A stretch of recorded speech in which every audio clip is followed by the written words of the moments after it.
Sports 56 Middays is brought to you by Action247.com. Now, here are your hosts, Greg Gaston and Eli Savoy. I got a piece of land out in the countryside. Lay back and smell the sun. Warm up the Georgia pie. Feels so good to be taking it easy. Why would I ever leave? 'Cause I know I got some good friends. Good morning, everybody. Welcome into Sports 56 Middays and Christmas week, as we are just a few days away, Friday, in fact, from jolly old St. Nick making his rounds around the country, around the world, in his mask, making sure that he is COVID-19 conscious. Hope you had a great weekend. The weather beautiful on this Monday, December 21st, 2020. We got so much to get into on this busy Monday edition of Middays. Greg Gaston, Eli Savoy, and Gabe Kuhn. We are in the Family Leisure Studios where family and fun come together. Family Leisure, 2120 Whitten Road, just north of I-40. Their Holidays at Home sale continues, obviously with Christmas on Friday. Great chance to get over there and check out their pool tables, game tables, arcades, massage chairs, even pools and spas, discounted prices. And when you stop by, ask for an official Sports 56 mask while supplies last, and wear the mask. The first hour of the program also brought to you by Action247.com. We have a lot with the Tigers, football, the bowl game coming up on Wednesday in Montgomery against Florida Atlantic. The Tigers basketball team back on the hardwood tonight as they will take on the Tulsa Golden Hurricane. The Grizzlies are done with their preseason and now get ready for their season opener, which happens to be their home opener as well on Wednesday against the Spurs. We'll talk bowls, and the college football playoff is now set. A lot of controversy involving some of the bowl matchups. Maybe not so much the four teams in the playoff, but just how Cincinnati, Coastal Carolina, and other teams who had great years from the Group of Five were treated by the committee. And that is, I don't know why all of a sudden now the national writers are jumping on it, but I've said it for years now. It's a no invitation for the Group 5. That's just the way it is. We will discuss that on the program today. Barrett Salih will join us at 11:05, college football writer for CBS Sports. We'll talk NFL as well. What did the Jets do? What did the Jets do, for goodness sakes? And Tom Brady leads the Buccaneers to an epic comeback victory, so he's not done just yet. The AutoZone Liberty Bowl teams are set. We'll tell you where all the local teams will be going bowling. It's all coming up on a very busy Monday edition of Middays. Eli, I hope you had a great weekend. Yeah, it was a good weekend, I guess. I survived it. I had a little, got to do a little Ole Miss basketball on Saturday. That was bizarre, but they ended up losing a tough game there. But yeah, it was a good weekend overall. Yeah, bizarre because you had to do it from the pavilion when the Ole Miss Rebels were playing in Dayton, and you did it off a TV monitor. Correct? Is that why it was weird? Yeah. I was. There were all of me and Mark Dukes were the only two people in the entire pavilion. I was not even any cleanup people. There was not literally not clean up. Right? I did not. The only other person I saw all day long was Graham Doty, who was there doing the women's game before us. But then once he left during our game, I never saw another person the entire day. Like it was just spooky. Like it was just in this big old empty arena watching a TV calling a basketball game that's happening in Dayton, Ohio. It was strange. Yeah, why shouldn't it be odd, right? Everything is odd about 2020. So we have the new mandates or recommendations, whatever you want to call it, from the Shelby County Health Department, and here in Shelby County in the Memphis area, what is happening now with fan attendance at games. Well, it's not going to be happening for Grizzlies games and Tigers games for the foreseeable future. They have not given us a timeline when fans can start to come back to games, but starting tonight, no fans at FedEx Forum for the Tigers. There'll be no fans for the season opener for the Grizzlies on Wednesday. They have another home game on Saturday against the Hawks. Now, the Grizzlies were only one of a handful of teams that were going to have fans at all in the NBA. And we know how bad it is in Tennessee. Governor Bill Lee over the weekend kind of talking in circles. I really don't know what's happening, to be honest with you. I think restaurants are still open. I think they said they'll limit it to 10 people, but how are they enforcing that? Are they people? I don't know, Eli. All I know is no Tigers fans, no Grizzlies fans for their games for the foreseeable future, and the AutoZone Liberty Bowl game, which will match up the University of Tennessee for the fourth time in history of that bowl game, and West Virginia will still have approximately 13,000 fans for their game on the 31st. So very interesting with what's happening now in this area, this neck of the woods. Yeah, and the obvious difference between the Grizzlies and Tigers and the Liberty Bowl is that the Liberty Bowl is an outdoor event, and so they're still able to have some fans there for that, while the others, the Tigers and Grizzlies, will not have fans. As you said, for the foreseeable future, who knows when that will happen? Yeah, it's unfortunate, and especially the Grizzlies. I think just put tickets on sale on Friday, and then a couple of days later, you got to say, "Oh yeah, by the way, all those tickets you bought, yeah, no, we're going to refund those because you can't use them, at least not for now, anyway." So it's an unfortunate situation, and that will make those games even a little bit more bizarre. It was bizarre enough when you could only have 3,000 fans or whatever for a Tigers game. Now with the place, completely empty, that will be even more bizarre for those games as well. So what is the difference between an outdoor bar, the Laughlin Yards, places like that have the outdoor area, and you had 100 people there, and they're wearing masks? What's the difference between, I know it's a smaller venue, but percentage-wise, what's the difference between that and having 13,000 at the Liberty Bowl? If we're talking about really the difference is outdoor versus indoor. Why would you mandate that you can only have 10 people at restaurants or a bar if it's an outdoor deal? Or have they done that? Well, from what I understand, what the governor said yesterday was he's limiting indoor gatherings to 10 people. Okay, so outdoor is not affected.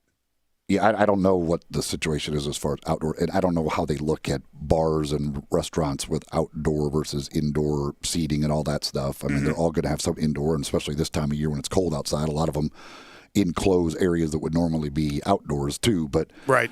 I mean, and here locally, it appears as though we're going to be basically completely shut down again for a couple of weeks at some point here today, probably, and starting this week. Yeah, as what Eli's alluding to is more mandates possibly coming down as early as today from the Shelby County Health Department. So I don't know. Right now, I went to my gym on Sunday.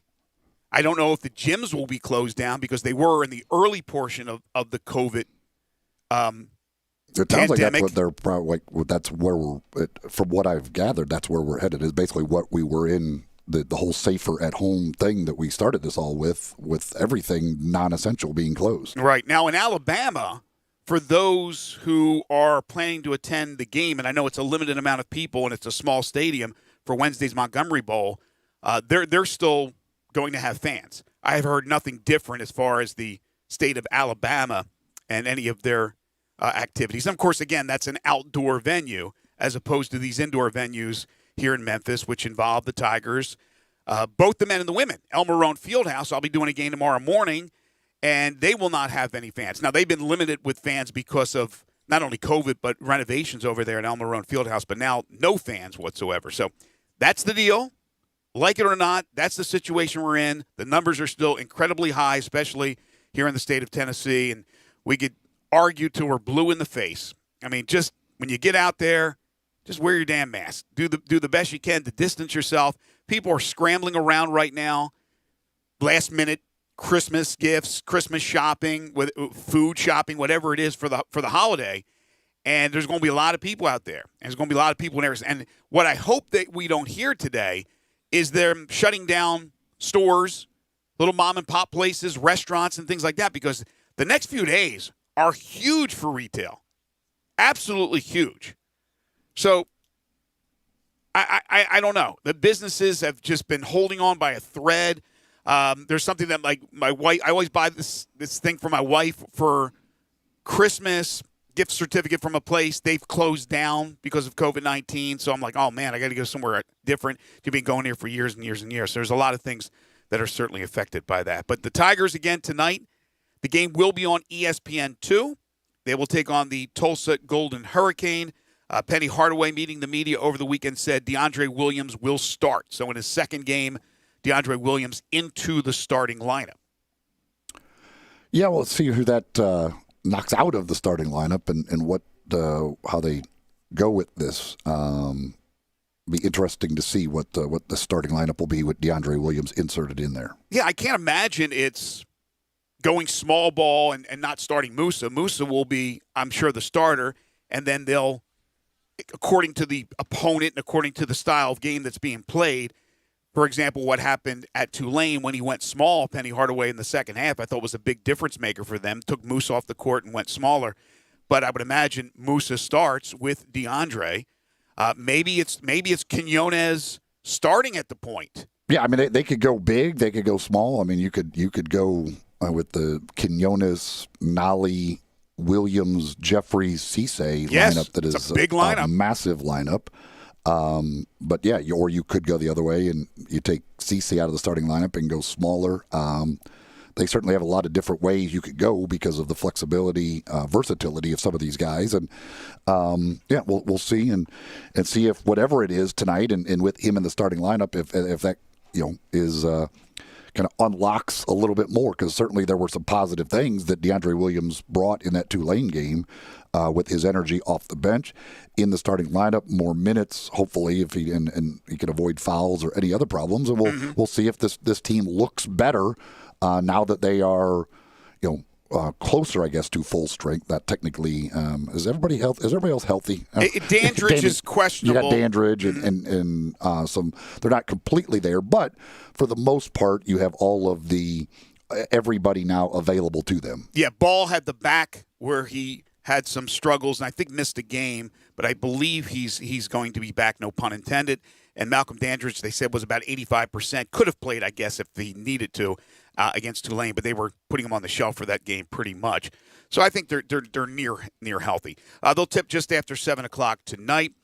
Since we're on the subject of college basketball, over the weekend, college football certainly was in the limelight, and the NFL more so than college basketball. But there were a couple of interesting results yesterday. Northwestern beat Michigan State, which was a big surprise. We continue to see all these upsets early on. Kentucky fell to 1-5, lost to North Carolina, 1-5. Even though Calipari's teams always get better and better once they find that cohesiveness and that chemistry. Yikes! I don't know about tournament this year for Kentucky unless they just roll over everybody in the SEC. And then you had Gonzaga. And Gonzaga, when the poll comes out, and I'm not sure if it's out yet, will be number one again. They played Iowa. They're playing a very tough schedule. They've added that Virginia game. Unfortunately, they had the Baylor game that was canceled. Maybe they'll make it up, probably won't. But they beat Luka Garza and Iowa and beat them comfortably. So that right now, I think, is a no-doubter that they're the best team in the nation. Yeah, that was impressive. I thought maybe Iowa could beat them. Certainly thought they'd give them a heck of a game, and Gonzaga was dominant in that game. Of course, we didn't get to see them play Baylor in that game that they were supposed to play, but yeah, that's an impressive showing. Kentucky's got Louisville coming up this Saturday too, so they could Louisville. Boy, speaking of taking a whooping, yes, boy, Louisville, Wisconsin, yikes. They got just hammered. Man, Wisconsin looked terrific in that game, rolling them. But that easily could be another loss for Kentucky, which would be 6 straight going into SEC play. So it's tough times for the old Wildcats right now and John Calipari. And in the American, UCF picked up another nice win. They knocked off Florida State. They already have a win over Auburn, who defeated Memphis in a close game. But UCF picking up a couple of early wins. Maybe they'll be one of the surprise teams in the American because people look at the American as being down. Obviously, the situation with Greg Marshall at Wichita State. Cincinnati, not as strong as they usually are. You have Houston. Looks like SMU's a pretty good team. And we'll see about some of these other teams. Obviously, Memphis and UCF now with wins over Auburn and Florida State. That's nice on their resume.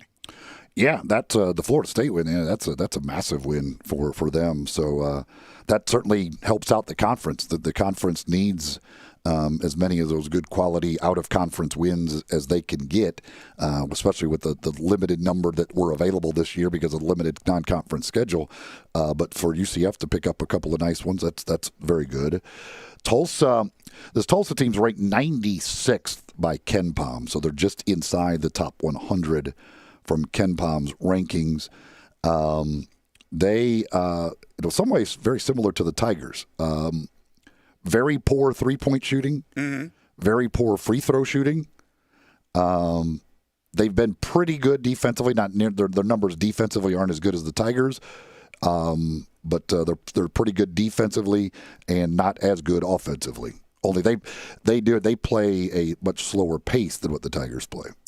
Grizzlies, as I mentioned, Wednesday is their season opener against the Spurs. They lost a 1-point game.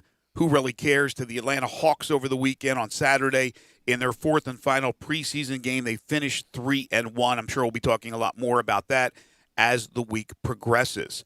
When we return there, we're going to dive into college football.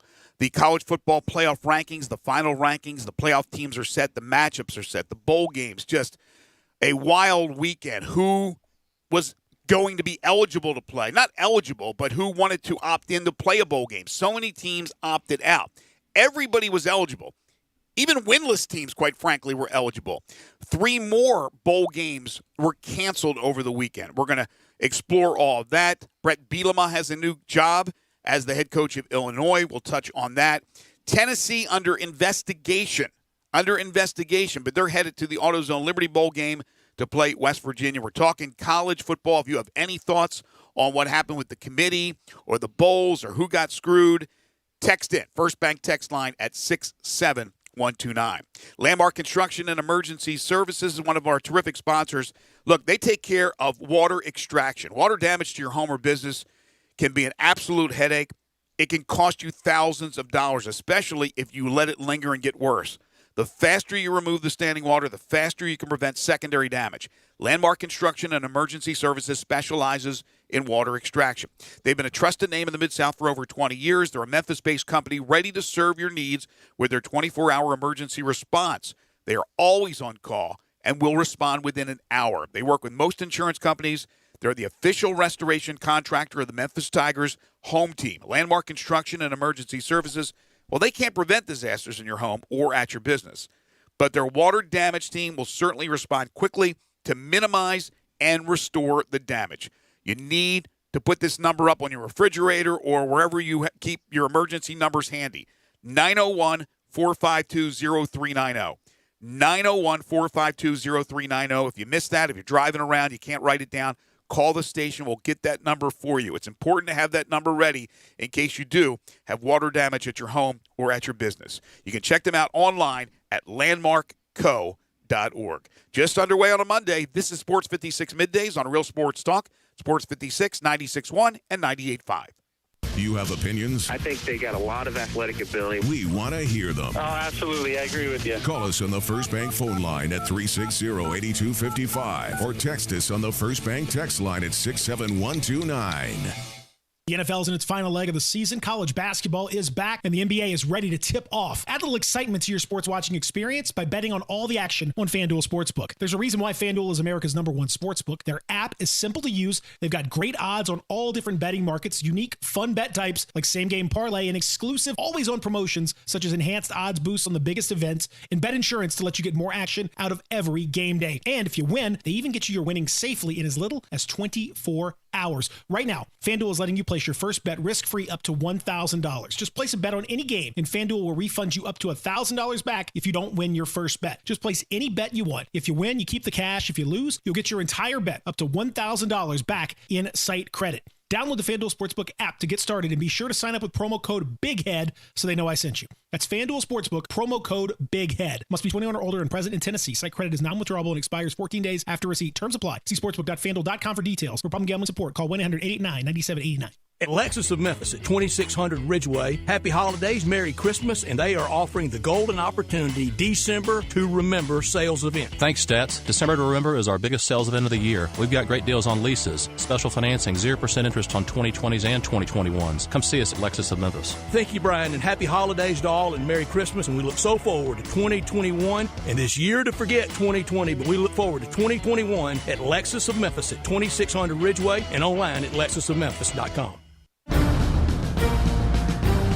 With Kurt Warner, Kevin Harlan here from Westwood One with a preview of Monday Night Football, sponsored by Prilosec. Treat your frequent heartburn with Prilosec OTC. From Cincinnati, it's the Bengals hosting the Pittsburgh Steelers. Kurt, the Steelers are coming off back-to-back losses. You're right, Kevin. This is a team that obviously came out of the blocks fast, but everybody wondered how good they were as a football team. Well, we've seen some of the chinks in the armor the last couple weeks, and can they get back on track? And we know it starts with their defense, the ability to get after the quarterback, but I'm looking at their offense. They've got to find ways to generate big plays because this dink and dunk offense isn't working. All right, it's the Steelers and the Bengals on Monday Night Football. Remember to listen to Westwood One's exclusive coverage of the NFL all season long, right here on Sports 56, 98.5, and 96.1. Hey, frequent heartburn may keep you from running your A game, but it doesn't have to anymore. Join the Prilosec OTC 2-week challenge. Just go to prilosecotc.com. You'll get $3 off to get you started, plus 14 days of tips, tricks, and reminders. Just 2 weeks, zero heartburn. Go to prilosecotc.com and sign up today. Zero heartburn is possible with Prilosec OTC. Use as directed for 14 days to treat frequent heartburn, not for immediate relief. O'Reilly. When you need auto parts, O'ReillyAuto.com is just a few clicks away. We offer convenient options for you to get your parts quickly. Order online and pick up for free at your local O'Reilly Auto Parts store. We'll even bring it out curbside. Or you can have your parts delivered right to your door with free shipping on most orders over $35. Visit O'ReillyAuto.com. O'Reilly Auto Parts. Make your next grill your last grill with the Big Green Egg. You can smoke, bake, roast, sear, or grill. It's amazing. Ceramic will not rust, but will provide the best radiant heat, keeping your food crisp on the outside and juicy on the inside. Just ask Big Green Egg users how great the food is. And it comes with a lifetime guarantee. Make your next grill your last grill by purchasing a Big Green Egg at any of the following stores: Cordova Ace Hardware, Hamilton's Fireplace and Grills, Garden Spas and Pool, Germantown Hardware, and East Memphis Ace Hardware. If you're going on vacation, making a college campus visit, or if business takes you out of town, there's just no better place to board your dog than Barks and Recreation, 965 Reddick Cove between Bud Davis Cadillac and the Blue Plate Cafe in East Memphis. Boarding, daycare, grooming, we have the best of everything at Barks. Indoor-outdoor kennels so your family member can go in and out as they please. Indoor and outdoor play areas. 4 walks a day. Group play and individual attention from the best staff in the Mid-South, which includes an overnight staff to ensure the safety and comfort of your pet 24 hours a day. All reasons to choose Barks and Recreation above all other boarding and daycare facilities. BarksDaycare.com or 509-0909. Check us out and make your reservations now at BarksDaycare.com. If your dog could speak, he'd say Barks. For over 8 decades, America's farmers have counted on the Little Red Tractor from Case IH, the Farmall, to help them make short work of their demanding chores. Well, Mid-South Ag can show you they aren't just for farms anymore. With horsepower ranging from 30 to 105, plus an army of attachments, they can tackle every chore on your to-do list, from hauling and mowing to loading and towing and then some. Stop by Mid-South Ag Equipment or call 662-890-3141 to find a Case IH Farmall that's right for you. Now, back to Sports 56 Middays. This hour is brought to you by Action247.com. Here once again are Greg Gaston and Eli Savoy. Cause I'm a picker, I'm a grinner, I'm a lover, and I'm a sinner. This hour of the program is indeed brought to you by Action247.com. And they continue their 12 days of Christmas, which each and every day up till Christmas Day. They've got some special promotion going on today. I haven't even opened up my email to see what the promotion is today. But yeah, I know I got an email this morning letting me know about today's promotion. You can just go to the, if you log in to the website or go to your app on your phone, go to the promotions page. You can find it there as well. But each and every day, they've got different things going on. And of course, listen, I know a lot of people have taken full advantage of the legalized betting here in Tennessee, and the folks at Action247.com are Tennesseans who built this website for Tennesseans, and they're giving back with their 12 days of Christmas promotion. You can always get your initial deposit. When you sign up your first deposit, they will match it 100% up to $100. All you got to do is use the promo code WHBQ100. That's all capitals on the WHBQ, and that first deposit will be matched up to $100 with Action247.com. And you got some action tonight in the National Football League. Steelers and the Bengals to wrap up week number 15. We'll have that game for you right here on Sports 56.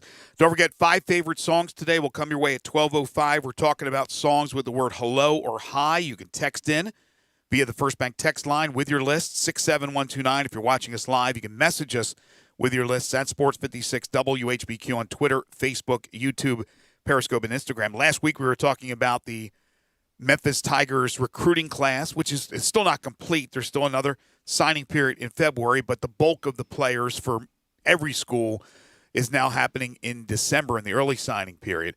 But Memphis has added a transfer, according to reports, Devontae Dobbs, who was with Michigan State. He was the number 51 overall player, and the number 1 overall guard in the 2019 class. He's 6'4", 304. And Gabe, you said you looked up his stats from this year. He actually started a game for Michigan State, He ended up starting a game at left tackle, but he only appeared in 4 games. He doesn't have a whole bunch of experience, but a lot of talent, and he's still pretty young, got some years to go. Also, Chris Vanini from The Athletic has just tweeted out that Memphis has also added from Michigan State cornerback / wide receiver Julian Barnett. He said they were high school teammates, Barnett and Devontae Dobbs. They were high school teammates, and former MSU offensive coordinator Brad Salem is the offensive consultant at Memphis. So there's the connection. Michigan State and now Dobbs and Barnett transferring to the University of Memphis. Yeah, according to Brian Moss, Barnett was a 4-star recruit coming out of high school, was a Rivals top 100 player. So does that mean the one-time transfer rule goes into effect so these guys can play immediately next year? Would that mean? I think so, right? I believe so, but I am not 100% on that. Yeah, I believe that is correct. Yeah, because I don't believe they transferred from any other school to go to Michigan State, and that wasn't even in effect. Now the one-time transfer rule is in effect now, so I would think that would come into play. Brett Bielema, new coach at Illinois. What do you think about that hire? Yeah, that was interesting. Certainly, he had a lot of success in the Big Ten. That's where he is. He had his success. It did not work in the SEC.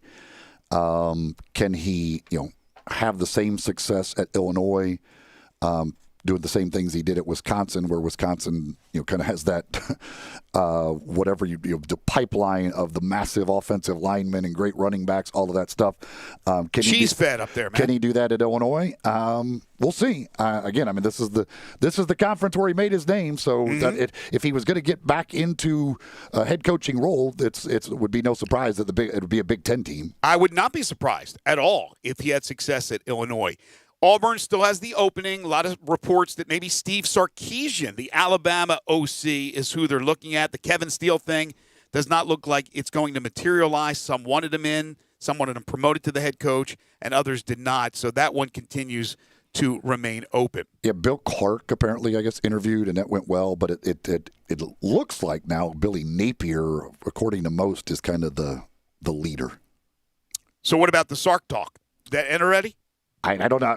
What I've just seen this morning is that Bill Clark interviewed. It went well, but most people think that, I guess the general feeling is that Napier is probably the leader right now, for whatever that's worth.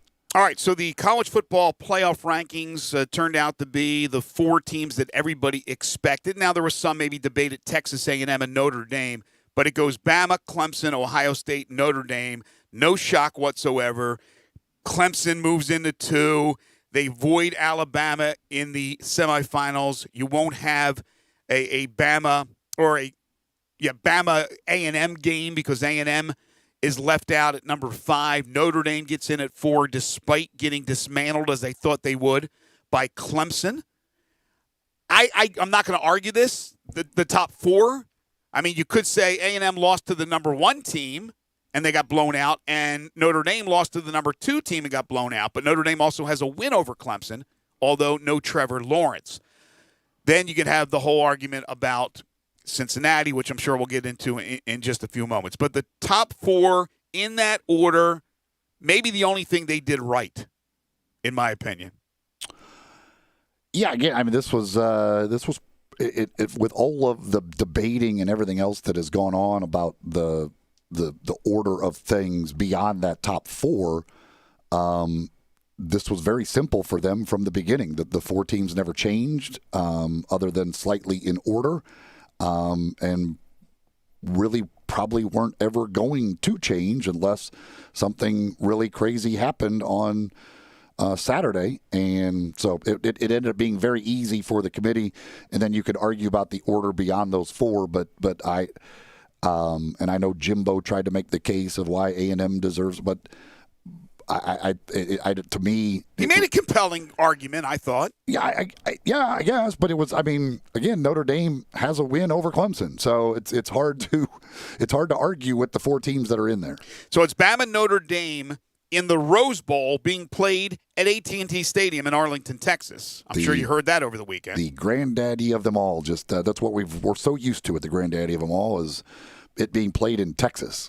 Well, I can't wait to look outside when they go to the outside shots from AT&T Stadium and see the beautiful San Gabriel Mountains. It's going to look real nice. And then Clemson and Ohio State, they'll play in the Sugar Bowl at the Mercedes-Benz Dome in New Orleans. Now, this is interesting. If you want to have some fun, go and check out now the coaches and their top 25 poll, their final poll, which, again, didn't matter in the scheme of things. It's the selection committees, which much maligned, but what they came up with on Sunday was what was important. But the coaches' polls are interesting. There are a number of coaches that did not have Ohio State in the top 4. Dabo leading that fight because of the lack of games that they played. There are others that did not have Notre Dame in there. In fact, as low as number 10. But as far as who they replaced them with, no, it wasn't Cincinnati. You thought, well, Cincinnati's in line. Not so fast, my friend. They had teams like Florida in there and other teams that they thought were worthy of being in the playoff. Brett McMurphy tweets out that 15 of the 17 coaches who voted Cincinnati in the top 5 were from the group of 5. Virginia Tech's Justin Fuente and Maryland's Mike Loxley were the only Power 5 coaches ranking Cincinnati in the top 5 of the USA Today coaches poll.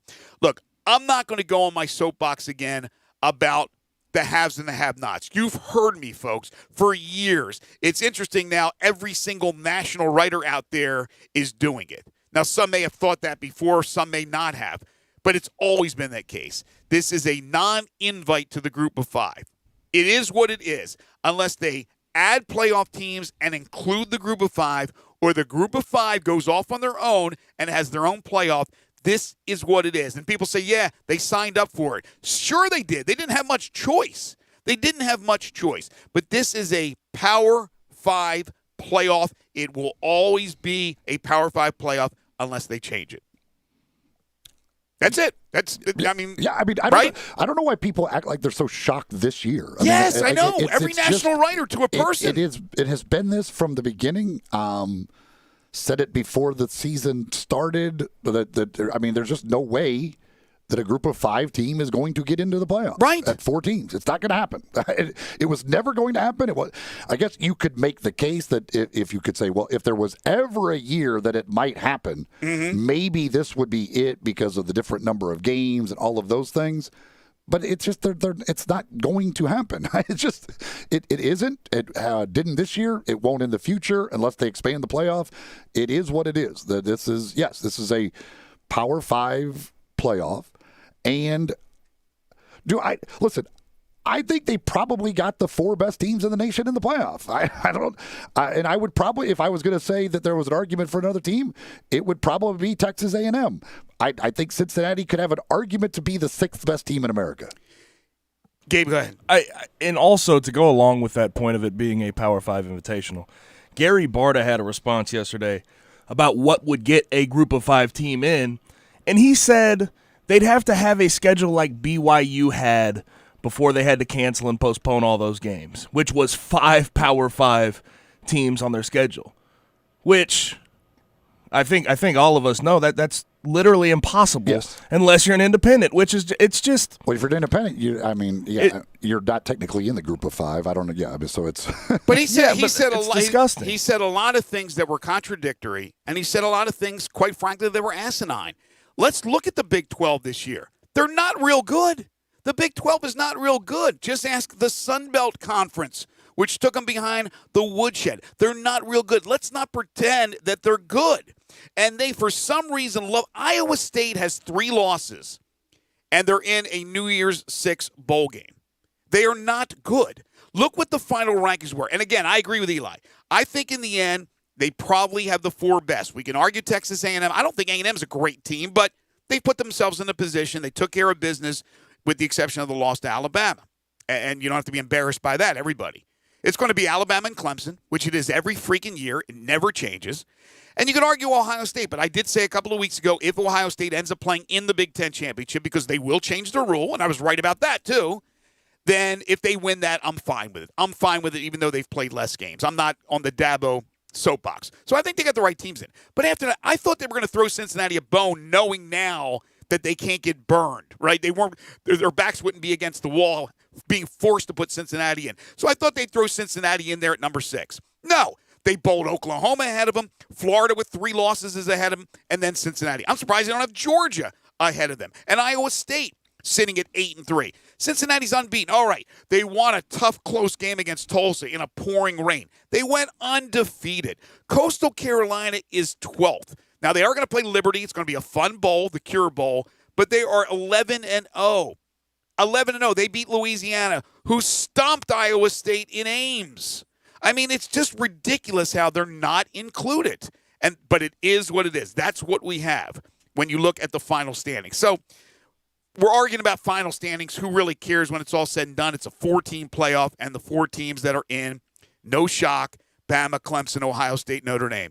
And until we expand the playoffs, it's going to be the same teams every single year. And even the expansion won't settle all the problems that college football has, but people are still watching, and it's still a very viable product. So curiously, and I know it doesn't matter outside of the top 4 with the college football playoff rankings. It matters to a certain extent with the New Year's 6. I get that. But why did Florida not move down a spot? Why did they stay in the exact same spot after losing to Bama? Because the way they did. Because they just say they're looking. Yeah, you're losing to the number 1 team in America, and it was actually a close game. Like, there is no fault in losing to Alabama by 1 score. Like that's we're not going to penalize you for that. But Texas A&M was given more of a penalty for getting clobbered by Alabama. And again, there's no shame in losing to a number 1. Yeah, but so what did Notre Dame lose to Clemson by?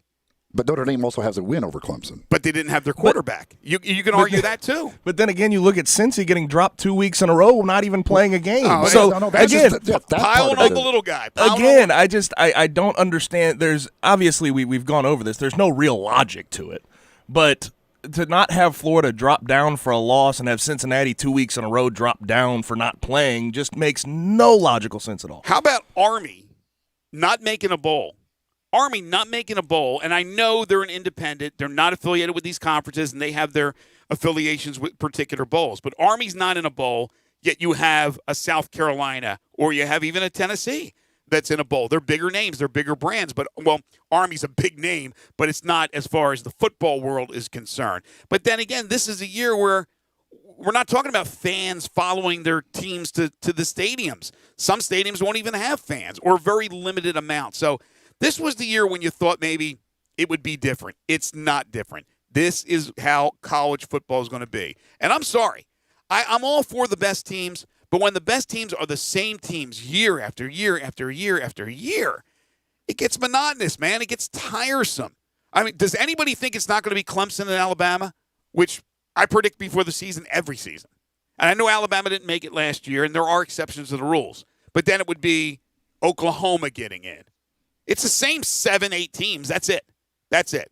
So anyway, when we come back, we're going to talk about the local teams, the regional teams, where they're going bowling, the matchup in the AutoZone Liberty Bowl game, what bowls are actually being played. In fact, the first bowl game is being played today. It gets on you quick. Life comes at you quick this bowl season, that's for sure. We get a text from John who says Texas A&M got left out with only one loss and played more games than Notre Dame. Well, actually, Notre Dame played more games than Texas A&M did. Notre Dame has as many games as anybody in America. They played 11. And again, Notre Dame has the win over Clemson. And yes, it was without Trevor Lawrence, but they got that win.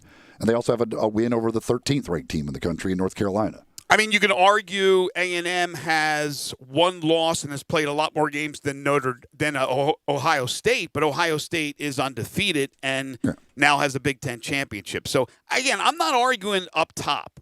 It's the same teams. I'm bored with those guys anyway, but of course I'll be watching. It's just what happens, how they treat the group of five like the old redheaded stepchild. Boom, just kick them out to the curb. It's ridiculous. It's ridiculous. Somebody else says pure politics why Texas A&M isn't in there. They've won 7 straight SEC games while Ohio State only played 6 games. Big wins in the toughest conference in the country, including a win over Florida. There is something about that, and I'll say 2 things. Number one, that committee, they remember that A&M got smoked by Alabama. They remember that. It's right there in their cerebellum. But also, now they get Ohio State in. Ohio State's one of the dandies, right? One of the blue bloods. Let's make the Big Ten happy. There's the politics. So the Big Ten gets a team in there now. Well, here the thing is this. If you were going to put A&M in, they would be in as if you're going to put A&M over Ohio State, you're going to put A&M in as the 4 seed. So then you're going to get an Alabama A&M rematch. We saw Alabama beat them by 30. They didn't want that. And then we're going to get a Clemson Notre Dame rematch. We just saw Clemson kill Notre Dame. No, so they don't want those. Like, why would they possibly want that? But that's you why want to create a lack of interest in the semifinal games. Put a rematch of a team that beat another by 30 in there. But they say they don't do that kind of stuff. But they absolutely do. They look at the matchups. We don't want a rematch of that. We just saw that. That was a blowout. Even if it was earlier in the year, it was a blowout. They do that. They maneuver things. They manipulate things. It's just, man, I swear, I'm telling you, I don't know if I said it on the radio show or I said it on Twitter. I would rather have the media make up that selection committee, the media, rather than a former AD or somebody, Condoleezza Rice, with all due respect. Give me the media because look at the AP poll. They're fair. They're fair. They're much more fair than these guys, Bowery, Alvarez, and all they care about is the Power Five, and they'll just spin. They'll spin doctor everything. The media doing this, what 4 teams to be in the playoff? The exact same 4. Right. When it came down to it, it always works out. The exact same playoff. But it's everybody else, and just how they were. Look, if Cincinnati was respected a little bit more, and they ended up number 6. Okay, an undefeated Cincinnati behind a 1-loss A&M, the only loss to Alabama, that makes sense. So Cincinnati's sitting there at number 6. But what did they do the last couple of weeks? They kept knocking them down a notch because they worried. What if it's total chaos? Then we're stuck with Cincinnati. We're stuck with them. I still think Cincinnati's a really good football team. And it is not etched in stone, at least in my brain, that Cincinnati wouldn't beat Texas A&M or that Cincinnati couldn't run with Notre Dame and beat them. I mean, it could happen. Now, do I think they could beat Alabama or Clemson? No, because Alabama and Clemson are head and shoulders above everybody else, even Ohio State, in my opinion. And here's when Notre Dame gets killed by Alabama in the semifinal, that doesn't mean Notre Dame didn't belong. Right. So I know people will say, see, I told you Notre Dame shouldn't be in there. No, they but that's going to happen. They earn their spot. Alabama's going to kill 98% of teams in that semifinal. Right. Platinum Jewelers, one of our terrific sponsors, is the Jewelers of the Stars. Who wears jewelry from Platinum and endorses it? How about Jaren Jackson Jr. of the Grizzlies, D'Angelo Williams, Anthony Miller of the Bears, Mike Miller, Joe Theismann, Stephen Gostkowski of the Titans, just to name a few. But you don't have to be a Memphis sports star to wear jewelry from Platinum. Platinum has something for everyone. They specialize in bridal engagement rings. They can customize what you're looking for, even from a photo. In addition, Platinum Jewelers has a huge selection of pre-owned Rolex watches and other luxury brands, plus earrings and bracelets, rings of all types, a wide variety. They'll also pay top dollar for your gold, diamonds, and Rolexes. They can appraise your jewelry and do repair work. It's your one-stop shop. Platinum has been serving the greater Memphis area for over 20 years. 2 convenient locations at 9387 Poplar Avenue in Germantown. That's next to the Fresh Market. 545 Perkins Extended at Poplar in East Memphis. Give them a call at 901-907-0626. Make sure to follow them on Facebook and Instagram. When you go visit them, say hi to Preston Hudson. Tell me you heard it here on Sports 56 Middays. Got Christmas on Friday. Those last-minute ideas. You can't go wrong with jewelry from Platinum Jewelers. This is Middays on Real Sports Talk, Sports 56, 96.1 and 98.5 FM. Same great shows. We welcome you back to Sports 56 Middays. What's up? It's Sports 56 Happy Hour. A new spot on the FM dial. Check out Sports 56 on our new FM home at 98.5. I want to do some bragging rights. Hey, I was just the other day overhearing a conversation with Big Mike, the manager of DeSoto Auto Sales. They've got people buying cars all over the country. North Carolina, South Carolina, Georgia, Alabama, Arkansas, Texas. People from all over the country buy cars at DeSoto Auto Sales in Olive Branch, Mississippi. Why?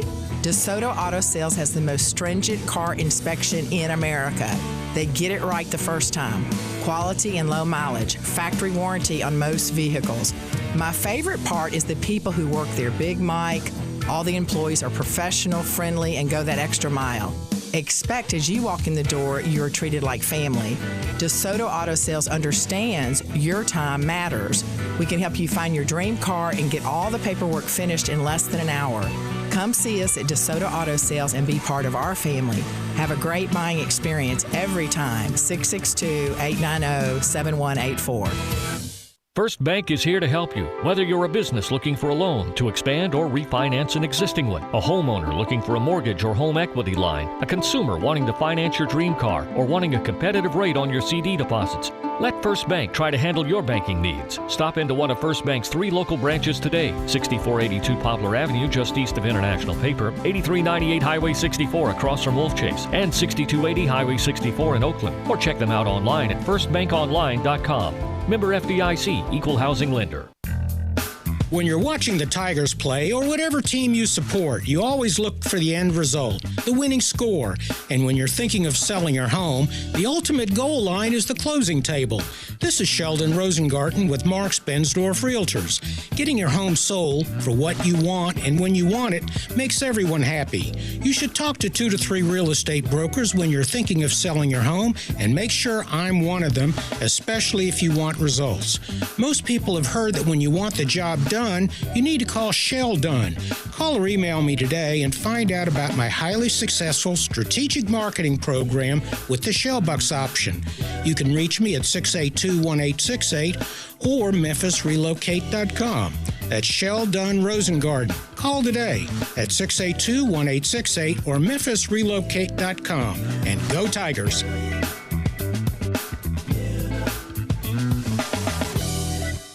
Attorney CPA Joe Cordell. You hear the phrase a lot this time of year, happy holidays. But holidays are not always happy, particularly for guys grappling with a divorce that they didn't choose. These men need more than the help of a good lawyer. They need the hope and encouragement of a good friend. Contact Cordell & Cordell to schedule an appointment with one of our firm's Memphis attorneys. Online at CordellCordell.com. Office in Memphis, 6000 Poplar Avenue, Suite 225, Memphis, Tennessee, 38119. Hey everybody, down to the last few days of the year, and everyone at All-Star Chevrolet asked me to thank all of you for sticking with them through all the challenges this year. Now, if you want an unreal deal on a new Chevy, Olive Branch is where you want to be. All-Star Chevrolet has year-end markdowns on everything. New Silverados, Traverse, Equinox, Suburban, Tahoes, Camaros, even Impalas. They have the new 2020 and 2021 Silverados and Traverse with plenty of cash back. I just drove the new Camaro. Yeah, they let even me test drive that. And my favorite Impala. I love them. I love them all, and you will too. Go make them an offer on any Chevy car, SUV, or truck you want. They'll take it. All posted at their website at allstarautogroup.com. They have the best certified pre-owned Chevy selection anywhere, barely driven and fully warranted. And everyone at All-Star Chevrolet has one job, just one job, to make sure you have fun, get the best deal, and in record time. Remember, it's not Mount Moriah or South Haven, not the Pike or Collierville. It's got to be Olive Branch, people. So find new roads to Kraft Goodman Road and Olive Branch for the end of the year deal you will never forget. Or go to allstarautogroup.com. And Happy New Year from our friends at All-Star Chevrolet.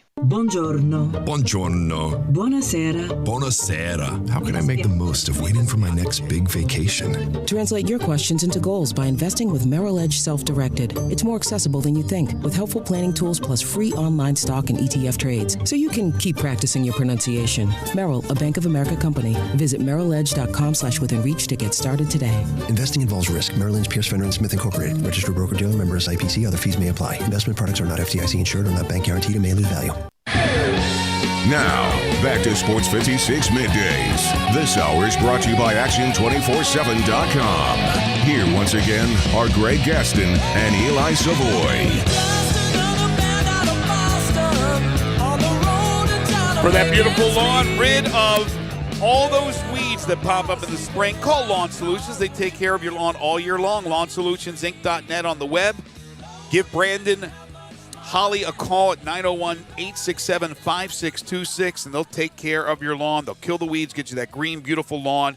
They apply the pre-emergence during the winter months and the post-emergence during the summer months. They control the germination of weeds 12 months a year. So call my friend Brandon at 901-867-5626 or go online to LawnSolutionsInc.net. A couple other texts here on the First Bank text line at 67129. Somebody says, Ohio State's opponents had a losing record, only beat two teams with winning records, Indiana and Northwestern. Mm-hmm. Come on, man. Mm-hmm. Well, I hate to tell you, but I mean, Texas A&M's opponent's overall record is a losing record as well. It is. I mean, outside of Florida, the next best team they beat was Auburn. Yeah, but it's just the respect that the Power 5 conferences have and the assumption that they're always good. The Big 12 was not good this year. The Big 10, of course, that was all screwed up and discombobulated because they started when they did, but they had a lot of bad seasons. Think of what Michigan and Michigan State and Penn State and Wisconsin and on and on and on. They had some bad seasons. Wayne says, politics. It's all capital, so I had to get that in. Don't talk to me about politics. Politics is how Tennessee kept Memphis out of the SEC. There you go. That's from Wayne. Somebody else says, who's your Heisman Trophy winner? By the way, can we let that one go, Wayne? How long ago was that? Politics. We're talking about politics. My Heisman Trophy winner, if I was voting, which I do not, I would vote for Devontae Smith. I don't think he will win it, although I think he might be the betting favorite now, which is surprising. I think he is the best player in America. I think he's the best player. I wouldn't have a problem. But I think for anybody that's counting out Trevor Lawrence, you should be mistaken. Because Trevor Lawrence, even though he missed 2 games, his numbers are great. Maybe not as strong as Trask and Mac Jones, but I would argue that I still think Devontae Smith's the best player. I think Trevor Lawrence by far is the best quarterback. By far. And if you think there's any debate between him and Justin Fields, come on. Justin Fields is going to be a good quarterback in the NFL. I think a really good quarterback. Trevor Lawrence, I think, has a chance to be a star. And now Jacksonville has a chance to take him. Oh, the Jets. At least right now. The Jets just keep screwing things up. Well, we'll see if Jacksonville. By the way, we'll talk NFL at 12:30. But even though the Jets screwed it up for their fans, and I can't even imagine what talk radio sounds like in New York today, but I kind of like it that the players went out there and won. And for the Rams and Sean McVay, you should be embarrassed to lose that game. Yeah, I mean, that's the thing, and it just shows that if, regardless of who you are playing, and the Rams, it's funny because every time you start thinking the Rams, like you get a lot of confidence in them, then they just do this. But it's just in professional sports, like if you just take a game for granted and think you can just go out there and do it, like go through the motions and still win. Those guys are all still professional football players on the other side. Exactly. There's still a lot of talent. Those guys were all Americans at the college level, everything else. I mean, that is they don't like to be embarrassed. That was a shocking outcome. But, I mean, they dominated the game.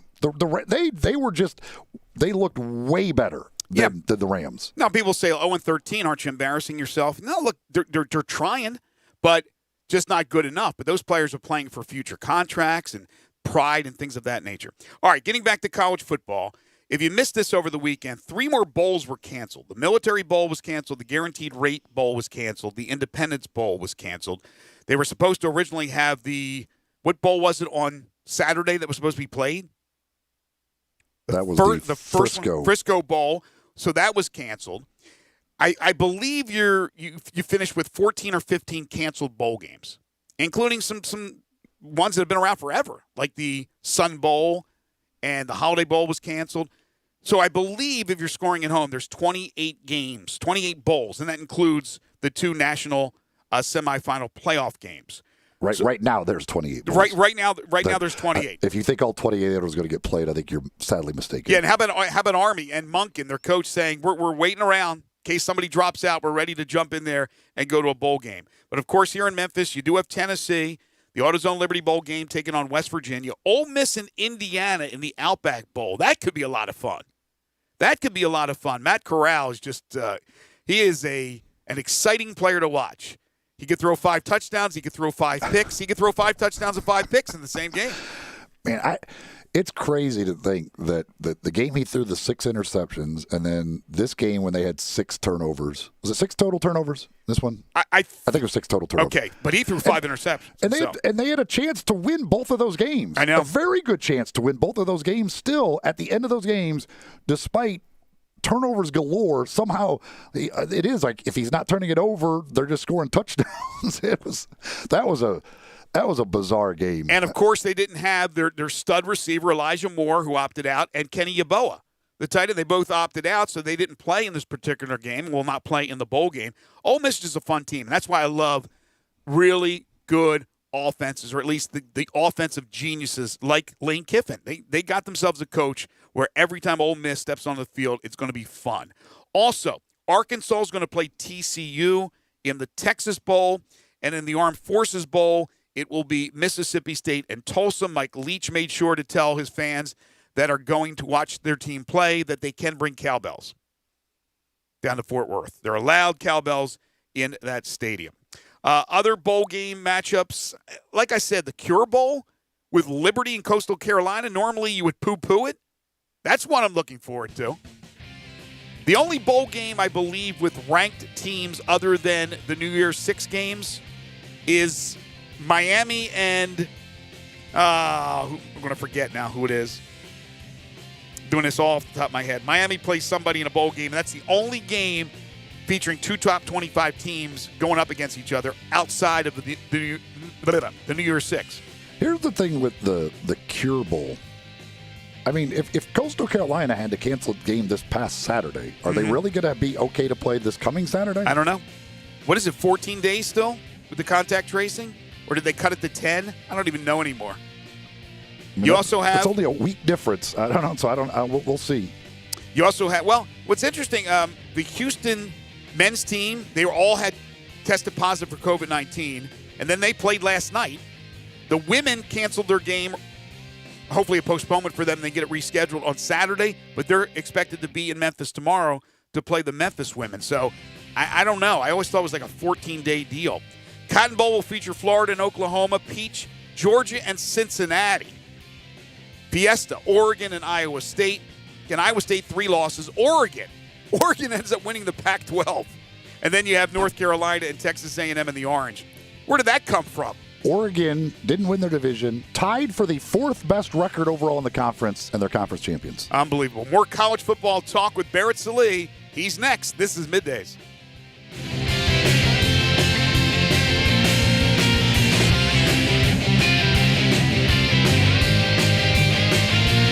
Hi, I'm Tito Beveridge, founder and master distiller at Tito's Handmade Vodka. In 1997, I started the first micro distillery in the state of Texas with my dog, Dog Joe, at my side. We're still working with dogs out at the distillery after all these years. Learn more about how dogs are a part of life here at Tito's Handmade Vodka at vodkafordogpeople.com. Tito's Handmade Vodka is made from corn and naturally gluten-free. Cheers. 80 proof Tito's Handmade Vodka, distilled and bottled in Austin, Texas. Tito'sVodka.com. Spend the holidays at home this year with a little help from Family Leisure. Family Leisure has so many spas on order. Now's your time to really save big. Huge savings on pool tables, game tables, arcades, massage chairs, and a whole lot more. Buy a pool now and save the 2021 price increase. Plus, you'll get early installation scheduling. The Holidays at Home sale happening now at Family Leisure, Whidden Road at I-40, where family and fun come together for the holidays. If ever there was a time for comfort food, this is it. And there's no comfort food like Sunrise on Jefferson. Fresh-made breakfast featuring Sunrise's signature homemade square biscuits or the huge selection of hot, fresh, and fast lunch items are all part of what has always made Sunrise the most comforting of comfort foods in Memphis. Of course, everything that can be done to keep you and the staff safe at Sunrise is a top priority. And you can always order ahead and get delicious Sunrise to go. At a time this confusing, it's good to know there's one thing you can count on: Sunrise. Kick off your New Year's weekend at the AutoZone Liberty Bowl as the Tennessee Volunteers take on the West Virginia Mountaineers. It's all happening Thursday, December 31st at 3 o'clock. We'll be following all of the required health and safety guidelines to provide you the safest conditions possible. So wear your mask and join us at the AutoZone Liberty Bowl. For tickets, call 795-7700 or go to Ticketmaster.com. The Tennessee Highway Safety Office reminds you that fans don't let fans drive drunk.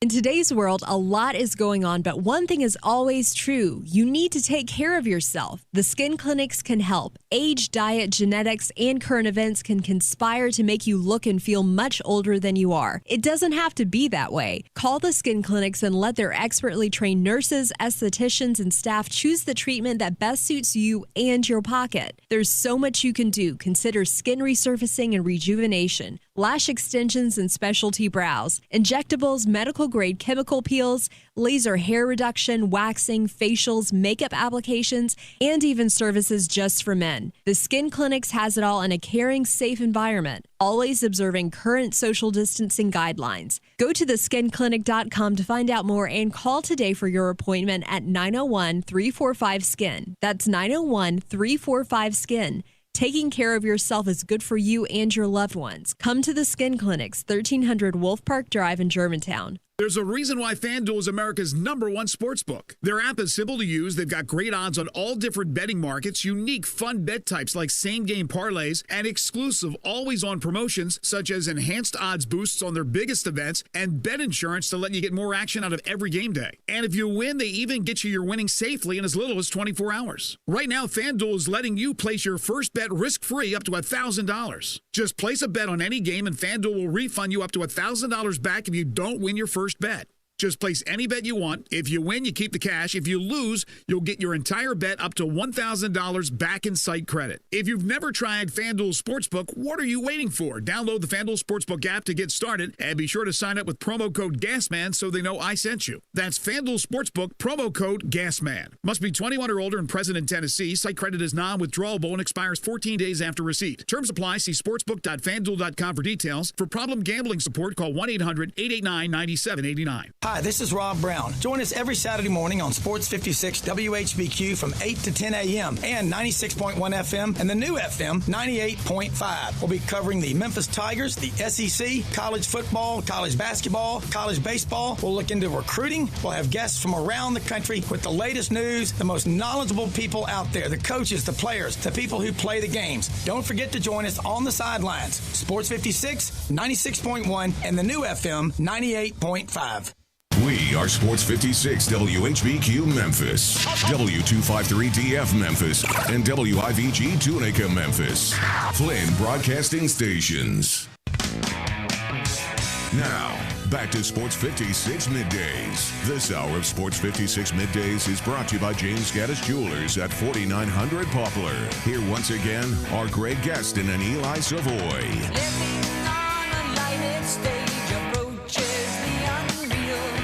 Welcome back, everybody. 11:05 is the time. Greg Gaston, Eli Savoy, and Gabe Kuhn. Hour number 2 here on Sports 56 Middays, the Monday, December 21st, 2020 edition. Barrett Salee joins us in just a moment. We are in the Family Leisure Studios where family and fun come together. Family Leisure, 2120 Whitten Road, just north of I-40. Second hour of the program is brought to you by James Gaddis Jewelers, and every Monday and Friday, it's the Memphis Sports Fact.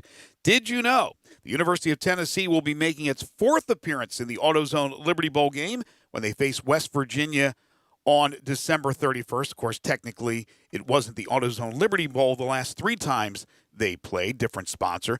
The Vols last played in 1986 when they defeated Minnesota 21-14. They also played in 1971 and 1974. They are 3-0, trying to make it 4-0 in the AutoZone Liberty Bowl game. James Gaddis Jewelers, again, Christmas is just a few days away. Who wouldn't love to see jewelry on Christmas Day, especially your loved ones? 4900 Poplar Avenue between Mendenhall and St. Elmo, your wife, your girlfriend, your significant other, your daughter. But the men also in the house. How about a beautiful watch or ring from James Gaddis Jewelers? The website, gaddisjewelers.com. Give them a call at 901-767-9648, the second hour sponsor of Sports 56 Middays. Two things before we bring on Barrett. The game I was thinking about, the Cheez-It Bowl. We'll have number 18 Miami, number 21 Oklahoma State. That's the only bowl game outside of the New Year's Six that features two ranked teams. Would you rather have the Cheez-It Bowl or a bowl of Cheez-Its? I would rather have the bowl of Cheez-Its, I think. Absolutely. I think 100%. I think I go bowl of Cheez-Its. I would take a bowl of Cheez-Its every day. There is breaking news from the University of Memphis. According to reports, Penny Hardaway has signed a 5-year extension with the Tigers worth $12.25 million through 2026. Daniel Lerner is reporting that from the Daily Memphian, the beat writer for the Daily Memphian. Penny Hardaway signing a 5-year extension with Memphis worth $12.25 million through 2026. More on that later in the show. But right now, time to talk to Barrett Sallee. It's time to talk some college football on Sports 56 Middays. Joining Greg and Eli is Barrett Sallee from CBSSports.com, CBS Sports HQ, and SiriusXM Radio. Now, here's Barrett with Greg and Eli. He is Barrett Sallee, as Mr. Announcer Man said. You can read all his great stuff at CBS Sports. Catch him on the tube at CBS Sports HQ and listen to him on SiriusXM College Radio. You can follow him on Twitter at Barrett Sallee. He joins us now on Middays. Merry Christmas, Barrett. How are you? I'm great, guys. How are y'all? Man, we're doing pretty darn good. We had a nice, lively discussion about the weekend's festivities with the selection committee, the final rankings, and the bowl projection. Not projections, but now the bowl announcement. I want to ask you this, because I've been singing this tune for years now, since the playoff actually started, that this was basically a Power 5 invitation. And now it seems like to a man and a woman out there who writes about college football, they've picked this weekend to go berserko about that. It seems like it's been out there forever. Why all of a sudden now is it really one of those deals where everybody and their mom has to write about it? Because there's a lot of people who profit off of faux outrage. Like, honestly, like that's the reason. There are a lot of people who profit off of faux outrage. And if you're going to write an article, especially behind a paywall, about how you don't like this system and it's a blah, blah, you can do that literally any day of the year, yes, and it's just fine. Like, right. I think it's a dumb article because I think the system's fine, but it's because faux outrage drives click. If you're surprised that Cincinnati didn't make the playoff and you're in this industry, you're an idiot. Like, Exactly. You are an idiot. So it's what it. Look, a lot of people, and this goes outside of just the sports realm, profit off of anger and division, and that's what this is from a college football perspective. Yeah, there's no doubt. I mean, in the end, this we could see all four of these teams. We knew these were going to be the four teams, basically. Since Notre Dame beat Clemson the first time, we've known these were going to be the four teams in the playoff. Yeah, we have. Well, 100% we have. Now, was there a question on, okay, how far do you drop Notre Dame because they got their tails kicked, but is there a matchup that can be engineered, or do you want to, like, all that stuff? Yeah, I mean, that's up for debate. Texas A&M, look, and I said this on our show on Saturday morning, or Sunday morning on SiriusXM. Texas A&M's argument is the same that Georgia had when it lost the SEC championship game to Jalen Hurts 2 years ago in the 2018 season. Their best resume point is a loss. Yeah. Like, you can't make the playoff if your best resume point's loss. Yeah, they beat a 3-loss Florida team. Okay, what's the next one? A win over Auburn? Yes. No. That's their next best win. No, it's the loss to Alabama, in which they had 500 yards and were inside the 25 5 times and didn't score and lost by more than 20 points. Look, come on. I know. Look, I think we're all in agreement that the four teams most deserving to be in the playoff are in the playoff. Now, you can make the argument, and I'll play devil's advocate here about what people are saying, including somebody like Dabo Swinney, that Ohio State did not play enough games. The Big Ten, let's be honest, the Big Ten was extremely down this year. The powers that normally are were not, Penn State, Wisconsin, Michigan State, Michigan, they were non-factors. But they won the Big Ten championship after they changed the rule again. They changed like 18 different rules after making rules the Big Ten. But with all that said and done, I think they got the 4 best teams in there. But what about the argument, including some of the coaches that said they didn't play enough games, they should not be in the playoff? I get that argument, but you're basically arguing a technicality, and it's not like Ohio State wanted that to be the case. In fact, Ohio State was vehemently "let's get going" in August, right? Like it's not their fault that Kevin Warren's an idiot and the presidents are idiots. Like, it's not their fault. They are the ones. Them and Nebraska are the two that were not going to stand for this. So I understand that. Yeah, you haven't gone through the grind, or really a grind, to be honest with you, because what they went through was not really a grind. But what do you want them to do? Like, it's not their fault, So and they did beat an Indiana team that the committee views as a good win. They beat a Northwestern team that's a top 20 win. Yeah, the Texas A&M's grind and 7 straight wins is more than Ohio State played all year. But it doesn't change the fact that A&M still doesn't have a quality win, and Ohio State has 2. Like, it doesn't change it. Yeah, that's exactly. That's the thing. Now, it is looking at the playoff matchups, just based especially on what we just saw at Notre Dame against Clemson. It feels like Alabama is going to beat Notre Dame by like 40. Yes. My default score for every dial-a-score game for Alabama in a big game is 42-14. So I'm just going to go ahead and tell you my pick's going to be 42-14. You're like Berman picking the Bills. We always picked the Bills and the Niners in the Super Bowl. It just feels like it's going to be like that. Notre Dame just has no way of. First of all, nobody has a way of stopping Alabama, and Notre Dame just doesn't look like a team that can possibly score with them. No, and look, Notre Dame's defense is actually pretty good. I know the Clemson game. It really wasn't that bad of a defensive performance. I know we all want to crap on Notre Dame today and yesterday, but it wasn't a god-awful defensive performance from Notre Dame. Their offense was terrible, but yeah, they can win enough battles on the line of scrimmage to at least slow down that offense a little bit. But yeah, offensively, how are they going to score? Yeah, they don't have any receivers. Their best receiver is a tight end or a running back. They don't have the team speed, and yeah, their offensive line's great. Look at what Alabama's defensive front's done the last 3 games. It's been really good. So yeah, it's going to get really, really sideways. And that's the thing with Alabama. The one argument that they had that Texas A&M might use on its corner is who does Alabama want to play? A&M, Ohio State, or Notre Dame? They want to play Notre Dame.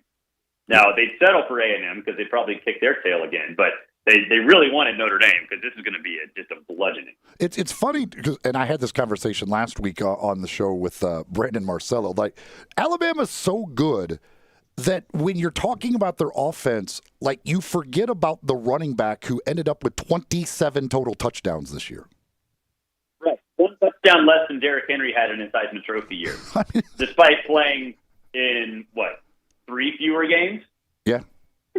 And you're like, everybody talks about the passing game and Devontae, and rightfully so. And it's like, oh, and by the way, just have a running back who, for the SEC championship game, he's just going to go ahead and get 5 touchdowns on you. And a star receiver who's out that Jimbo Fisher actually used as part of his ammunition to stump to get into the darn playoff. He was talking about Waddle. Can you imagine what would happen if Waddle was still there?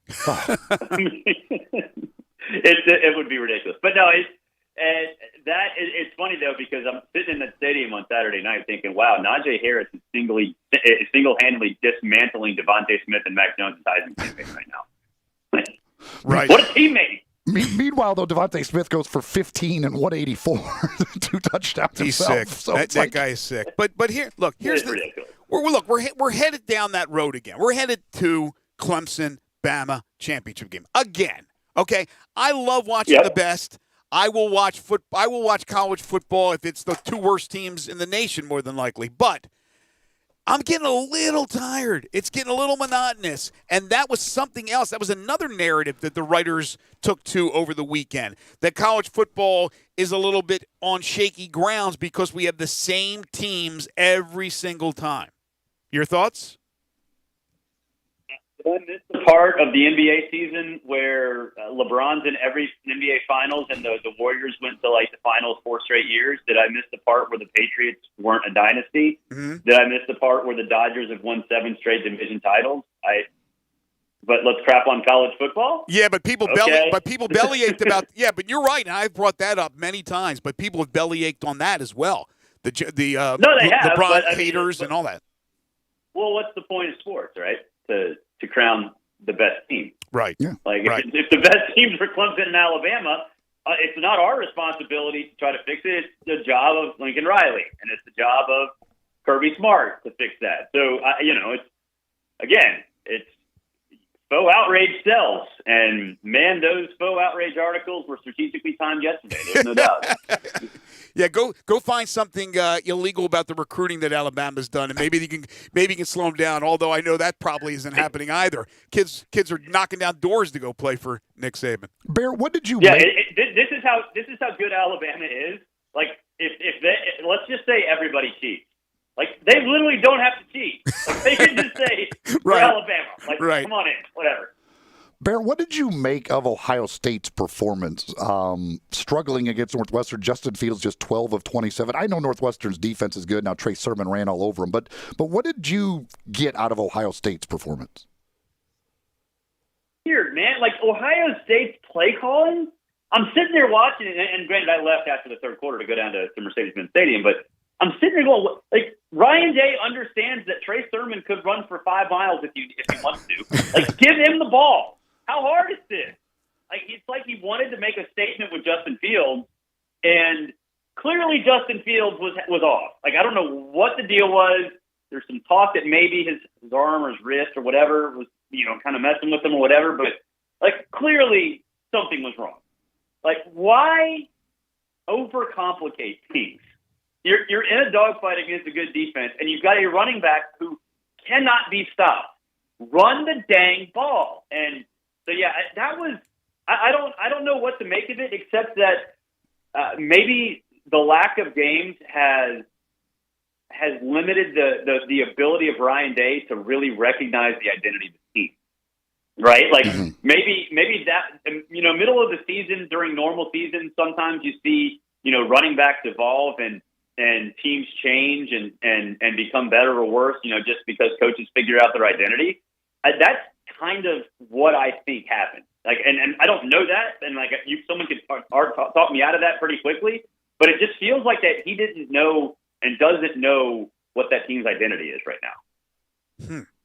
Yeah, I don't know what because I think Ohio State's really good, but just looking at Saturday's performances, you think Clemson's going to kill them. Oh, yeah. Well, Clemson killed everybody except Alabama. Like, Clemson. It's funny because the last couple of postseasons, it's been like they get to the playoff and they flip the Trevor Lawrence running switch. Mm-hmm. It's like, look, okay, you can run the football now. Like, we've held you back. We don't want to get you hurt, but now we're going to use you in the running game. Have fun. All right, since you brought up Trevor Lawrence, they're certainly not penalizing Ohio State for having not played as many games as everybody else. Why is Trevor Lawrence going to be penalized for the Heisman for not playing as many games as some of these other guys? Because to me, he's the best quarterback, even with the years that Mac Jones and Kyle Trask are having. He's the best quarterback. I think he's going to be the best NFL quarterback out of all of them, including Justin Fields. Now, Eli and I both in our last segment said that Devontae Smith, if you're going to give it to somebody that's really deserving, he's deserving of it.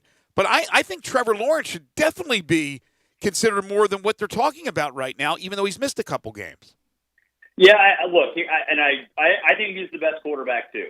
But it's not a best quarterback award. It's a best player award for this season. And Kyle Trask has had a significantly better season. And he's done it without an offensive line and without a running game. So, and now granted, I know Travis Etienne struggled down the stretch too, but it's what the voter values and how they vote. And, for me, it's about, value, pure production, importance to a team, overall team success, all that stuff. Right. And Trevor, his production is great, but it's almost impossible to ignore Devontae Smith and Kyle Trask and some of these other guys. So, look, I agree. Like, he's the best quarterback. I don't have any doubt about that. He's going to be the number one overall pick. He is the best quarterback this year in college football, but he has not had the best season. And I think those are two conversations, and the latter is the one that ultimately decides the Heisman Trophy. But, Barrett, why don't they devalue the fact that Trask's Florida Gators lost 3 games, whereas Clemson, with Trevor Lawrence quarterbacking, lost no games? The loss they had, he wasn't even the quarterback. Shouldn't that put more value on the total season, the team, and how the team played as well? Yeah, it depends on the voter, right? It depends on the eye of the beholder. Like, they don't list criteria. The only criteria is who's the most outstanding player in college football with integrity. Like, that's it. And people should factor that in, but it's up to each individual how much they value that. And the thing is, and this is why really Trevor's not going to win it, is that there are a lot of people who have Heisman votes that really don't pay attention to college football 24/7, and some of them don't even work in the sports media industry anymore. They just have had a vote forever. They used to work in this industry, and they move on to something else. But it's they're going to look at Kyle Trask's numbers. They're going to look at Devontae Smith's numbers. They're going to look at Mac Jones' numbers, and that's it. And Trevor doesn't have those numbers through no fault of his own. He just doesn't, unless he's the reason he got COVID, which he's not. But he doesn't have those numbers, and a lot of voters are going to recognize that. I'm looking here at the betting odds on it from Bet Online. They've got Devontae Smith at minus 155. Mac Jones plus 130, Trevor Lawrence plus 600, Kyle Trask down to plus 2,500. Plus 2,500? I bet you they're looking at the losses. What about Najee Harris? Where do they have plus him? 2,800. 2,800. All right, Bear. I'm not going to lie. Like, no joke. I would not bet on an Alabama player winning. See, that's the because thing. They're all canceling each other out. Yeah, they'll cancel each other out. Like, legitimately, like Kyle Trask being at plus 2,500 is insane to me. Like, that is, in terms of value.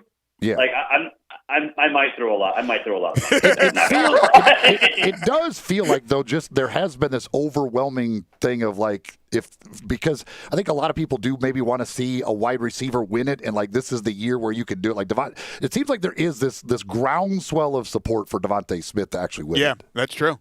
I mean, in a year where everything has been so crazy, with the exception of a group of 5 team being considered for the playoff, this will be the year, right, that we get back to a receiver. It's happened. It's not like it's unprecedented. Maybe he will win the darn thing. All right, one more thing for you, Barrett, before we let you go. This kind of slipped under the radar a little bit over the weekend, but since we have Tennessee coming to Memphis to play in the AutoZone Liberty Bowl game, I saw the story from Trey Wallace that they're under investigation by compliance and the NCAA, allegedly involving players that are on the current roster that have been compensated. And it's interesting that, and I'm not sure if there's a connection, that Eric Ray, one of the players who did not play in their game against Texas A&M, was held out. Not sure what his situation is. What are you hearing about Tennessee? Yeah, that is going on. Part of that also is a recruit who just signed with Georgia, who it sounds like is the one that's sort of talking a little bit more. I'm not really sure what's up with that, but I think let's just say this. The fact that was released on the Saturday, the final Saturday before what should be Black Sunday or Black Monday in terms of coaching employment decisions, I don't think that's on accident. And look, is there an NCAA investigation? Yeah, probably. But, that's not necessarily crazy to think about. It's not necessarily out of the ordinary. There are inquiries into a whole bunch of stuff all the time, but it certainly adds on to the hot mess that Tennessee already was. And if you're Jeremy Pruitt, I just can't imagine you're sitting you're sitting pretty this week. I'd imagine you're looking around your shoulder going, man, who's going to knock on my door next?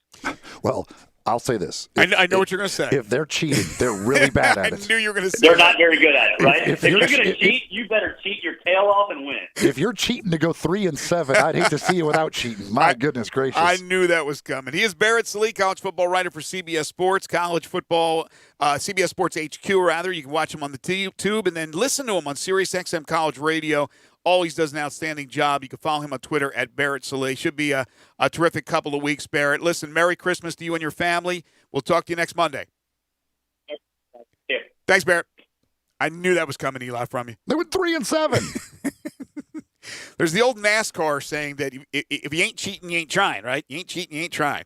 Well, I'm not saying that they've done anything. There's just allegations out there and now apparently an investigation. But you're right. If in fact it's true, and after the investigation it is found out that they did, you better be better than 3-7 for cheating if you're paying off players or anything like that. Their best defense when they come in, they talk to you and say, "Did you do this?" We went 3-7. Do you think we're cheating to go 3-7?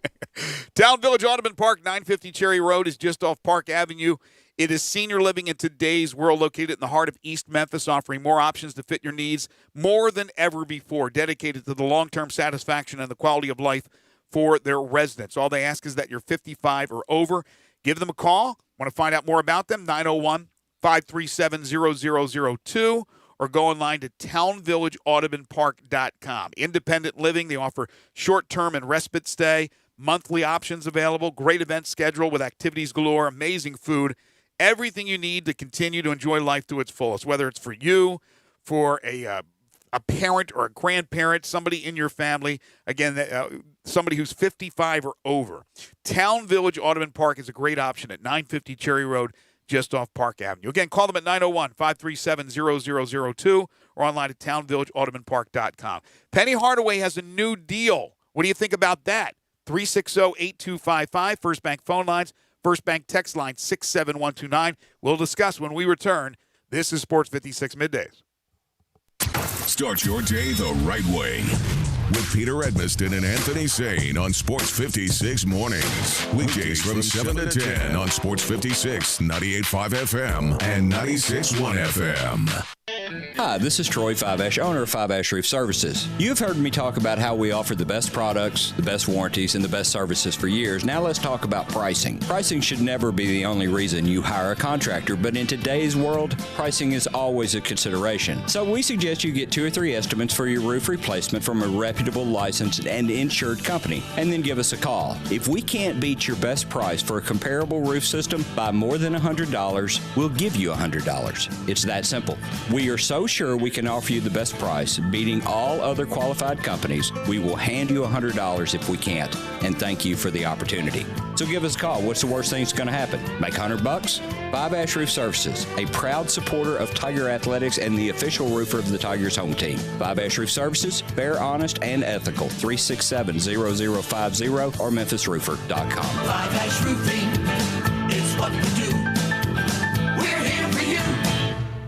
I'm here with the great Pat Donahue from the Rendezvous Restaurant Shipping Department. Thanks, Brett. We've been shipping our ribs all over the country now for decades from our USDA-inspected shipping kitchen in the Pinch District. We hand-cook our ribs in pits that Mr. Charlie built over charcoal, just like they do at the restaurant. So what comes in a rib box? We could do pork shoulder, we could do ribs, our sauce, seasoning, baked beans, coleslaw. We'll even throw in Pancho's cheese dip with our nacho boxes. We also put a bag of Rendezvous seasoned popcorn, heating instructions, some chef hats, some wet naps, and some other helpful tips from our kitchen. We ship our ribs overnight, exclusively FedEx. And we put them in nice packaging. We don't ever want to use styrofoam, so we use corrugated cardboard, actually 2 boxes that fit nice together, so the ribs get to you, your loved ones, or your clients in a safe, wholesome manner. Rendezvous ribs are perfect for out-of-town clients, customers, loved ones. We also ship ribs for any occasion. Where do we order these great ribs? You can go to www.hogsfly.com or give us a call at 1-888-464-7359. Charlie Burgos' Rendezvous Restaurant in the alley since 1948.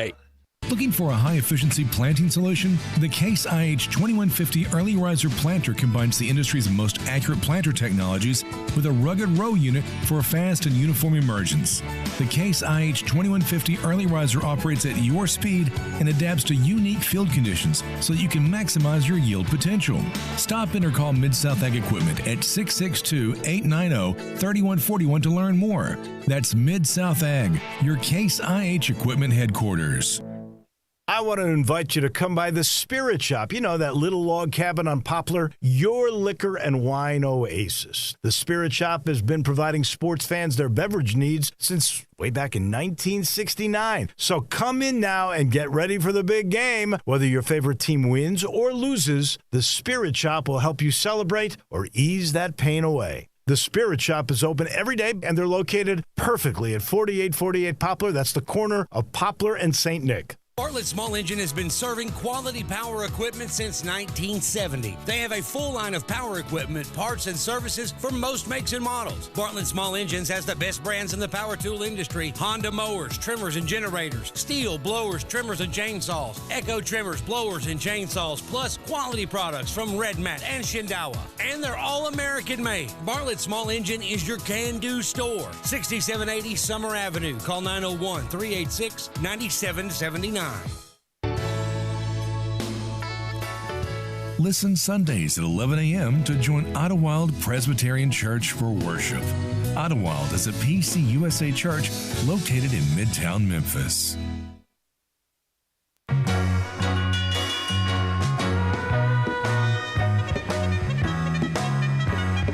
Now, back to Sports 56 Middays. This hour of Sports 56 Middays is brought to you by James Gaddis Jewelers at 4900 Poplar. Here once again are Greg Gaston and Eli Savoy.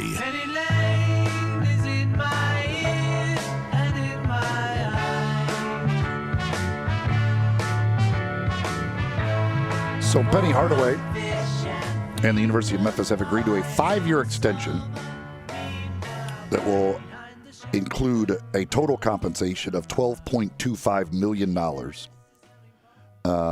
This from the university in their announcement. Let's see. It will begin April 16, 2021.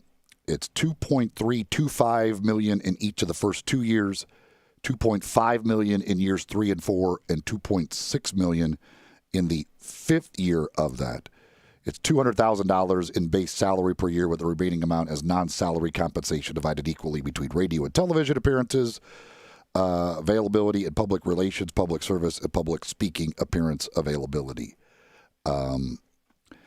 So, obviously they had to get him a new deal because his contract was running out after this year. All of that stuff. It is weird, and people are going to look at this, and when just 3 days ago, the university is taking out a $12 million loan saying, listen, we have cut as far as we can cut. We are in desperate times here. And then you announce a 5-year contract extension for $12 million for Penny Hardaway. It looks weird. But during this pandemic, it is tough to announce any contract for your coaches and it not look weird. Yeah, they didn't have to announce it today. They could have waited. They have a game tonight, but as you said, this was the last year of his current deal. Even though there are some that are understandably questioning whether or not Penny's the guy, and how do you move forward with this team having not been to the tournament yet. Obviously, there was no tournament this past year, but they wouldn't have made it unless they won the conference tournament title, which I guess was a possibility. And this year, they're not off to a great start. But Penny Hardaway was getting a new contract, and he is the guy that they're moving forward with. So that is not a surprise. He is 48-27, which is a .640 winning percentage, back-to-back 21 seasons. But again, what matters is getting to the big dance. But the timing, it is. It's everything is strange, as you said, Eli, in this day and age. But especially days after talking about the bank loan, they didn't come out and say that, but that was the story that came out in the commercial appeal. And the thing to remember, with all of these coaches' salaries, it's very little actually coming from the university. Right. It's boosters that are paying these salaries. So when you do get worked up and like, well, how are they doing that? This is boosters that are going to be paying the overwhelming majority of this money. So they're not related. That's why it's not related to this loan, because Penny's money is coming from other people. Yeah, they're not robbing Peter to pay Paul. This money, as you said, is coming from boosters, and there are big supporters of Penny Hardaway, the native son. So it was only a matter of when this thing was going to be announced. But the fact that the Penny. Look, Penny. It will not look good if they lose tonight. I will say that. No. And I was going to say, Penny, I can't imagine him coaching anywhere else, but I guess there's always that possibility. But I always thought they would sign a new long-term deal. Penny would stay here, and he's going to have a lot more time to prove himself. But, yeah, people are getting a little bit anxious. If they go out tonight and lay an egg, yeah, it doesn't look good. The timing doesn't look good. But the timing as far as the $12 million loan, is that what it was, $12 million? Yes, I believe so. And this, again, one doesn't relate to the other specifically. This isn't money coming out of their struggling coffers of what they have not been able to bring in compensation-wise because of whatever the reasons are. This is money coming from the boosters. Now, to me, I think if you were to look at this and have questions, you would say, 5 years? Really? Do we need to go 5 years right now? That would be my question of it. Yeah, I wonder how that was attacked between the two parties with Penny's representative and the school. I wonder if they tried 3 and Penny said, no, I want a longer-term deal, or whatever the case may be. Maybe they didn't want to. Maybe they wanted to go 5 years and get Penny under contract for that long. Doesn't mean that a coach can't leave or a coach can't be fired. We understand that. But I look, it's a great relationship. They got to win some big games. They have to get to the tournament moving forward. The players that he's been bringing in is impressive, but if it doesn't relate to big wins over good teams, really good teams, which results in NCAA bids, then you question the whole deal years from now. But I have confidence that it'll happen. But it's been a little bit slower than people had hoped. A couple of texts here on the First Bank text line, 67129. One says, how long does Penny have to get it right? Answer, as long as it takes. I've said that before on the show. They're going to give him as long as with a 5-year extension, you'd have to say it appears that is the thought, is that he's got all the time he needs. Somebody else says, awful timing with this Penny announcement. You're begging me for money every day to keep the program up, and I'm seeing no improvement. Come on, man. Yeah, again, I completely can understand the optics of it. It looks weird. But again, this is money. Most of this money is not coming from the university. It's coming from other people. Well, they're not going to be they may be a nominee, but they're not going to come home with the worst timing of the year award, because that's certainly going to go to Phil Fulmer. Phil Fulmer owns that award with the announcement, even though it had already been in the works for Jeremy Pruitt's contract extension, and then Phil also getting an extension in a year in which Tennessee just, after last year, the way they ended the year, which was strong. Well, with Fulmer, at least they were coming off of a strong finish to last year. This is Penny coming off a so-so year last year and a so-so start to this year. Yeah, but I meant because of the COVID. I meant because of where we were and where we have been in 2020 to announce that the coach gets an extension, the athletics director gets an extension, because this was before, or had the season started already?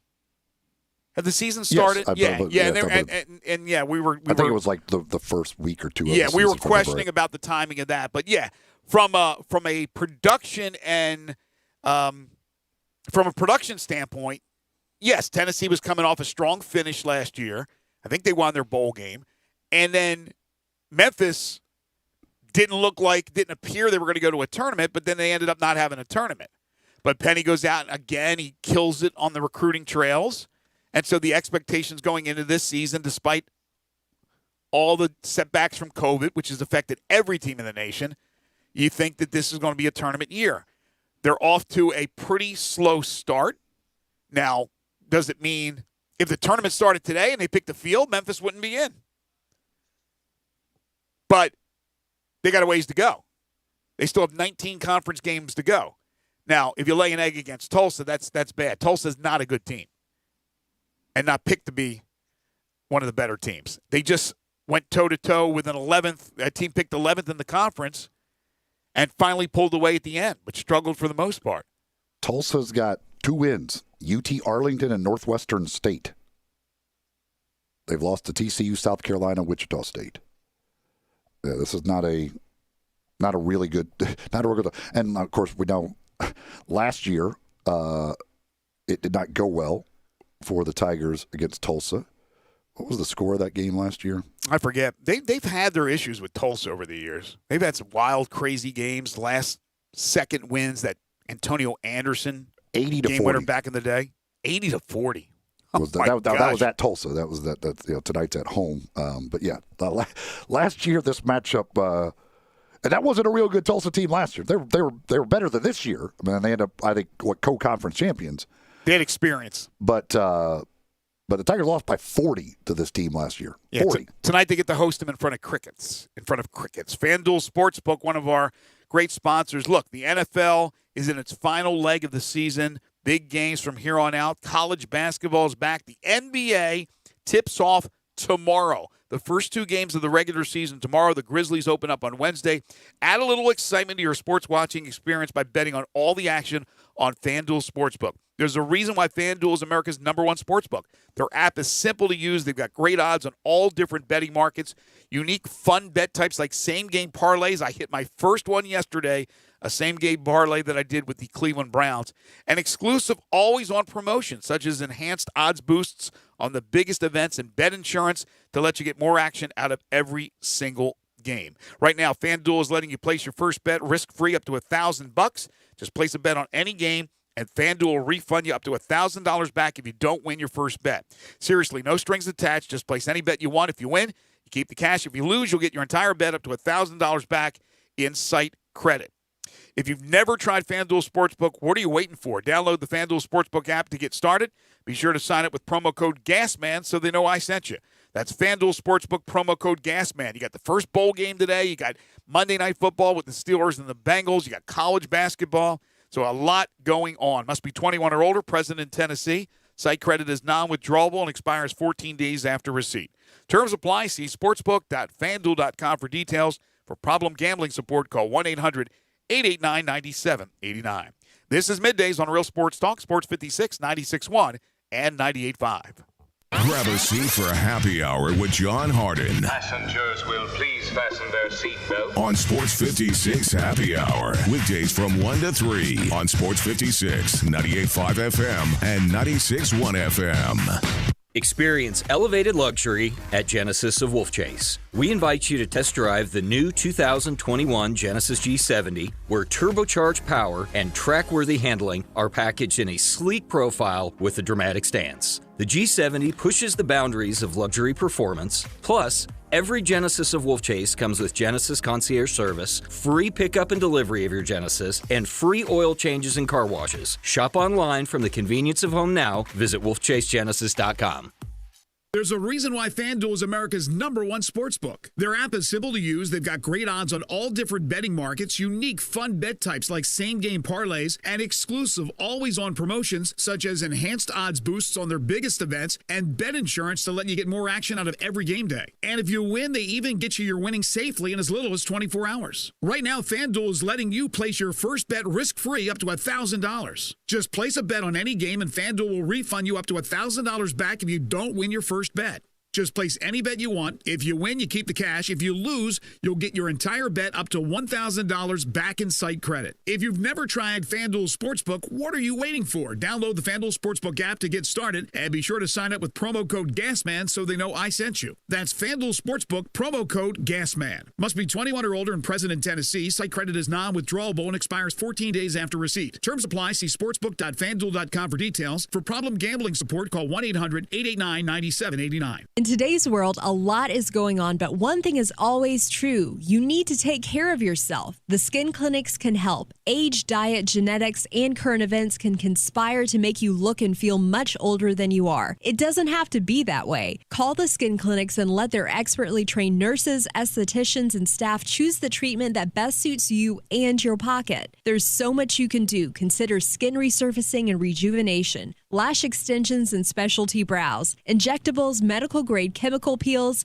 laser hair reduction, waxing, facials, makeup applications, and even services just for men. The Skin Clinics has it all in a caring, safe environment, always observing current social distancing guidelines. Go to theskinclinic.com to find out more and call today for your appointment at 901-345-SKIN. That's 901-345-SKIN.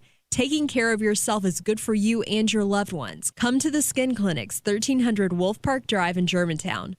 Brian Elder's Roofing Solutions. Chris Price here for Brian Elder Roofing. The storms we've had over the past several months have been devastating to our communities. The rainy season is ahead. You may have not even noticed the dripping in your attic, water stains throughout your home, or even worse, mold and mildew. Please call Brian Elder Roofing and we will send out our project managers to assess any damage. We will not try to sell you a roof if all you need is a repair. We will measure your roof from outer space. 0% for 60 months, even no payments till 2022 are available with approved credit. If you've noticed missing shingles, water stains, leaks in your roof, call us before you call your insurance company at 867-0303. That's 867-0303, and we will provide a free, thorough inspection of your roof's condition. Call 867-0303. Brian Elder's Roofing Solutions. Ever wonder just how far an extra mile really goes? Drive a Mercedes-Benz van and find out. Start with a network of over 250 authorized dealerships backed by a sales force ready to help you with everything from customization to service on vans like the Mercedes-Benz Sprinter that's tailored to your lifestyle, with options like blind spot assist and MBUX voice command for spoken directions, weather, and more. The route is being calculated. So whether you're enjoying life on the trail or working hard on the job, see how far an extra mile can really go by taking the first step into an authorized Mercedes-Benz van dealership today. Now with IRS Section 179, businesses could be eligible for up to a $25,900 tax deduction. That's up to $5,439 in tax savings. Options and model availability may vary. See dealer for details about costs and terms. Some equipment described is optional. $5,439 tax savings based on 21% federal tax rate and eligibility to claim full $25,900 Section 179 vehicle deduction. Your tax rate and eligibility may vary. Consult your tax advisor for more information. Limits may apply. Visit mpvans.com. Offer valid through December 31st, 2020.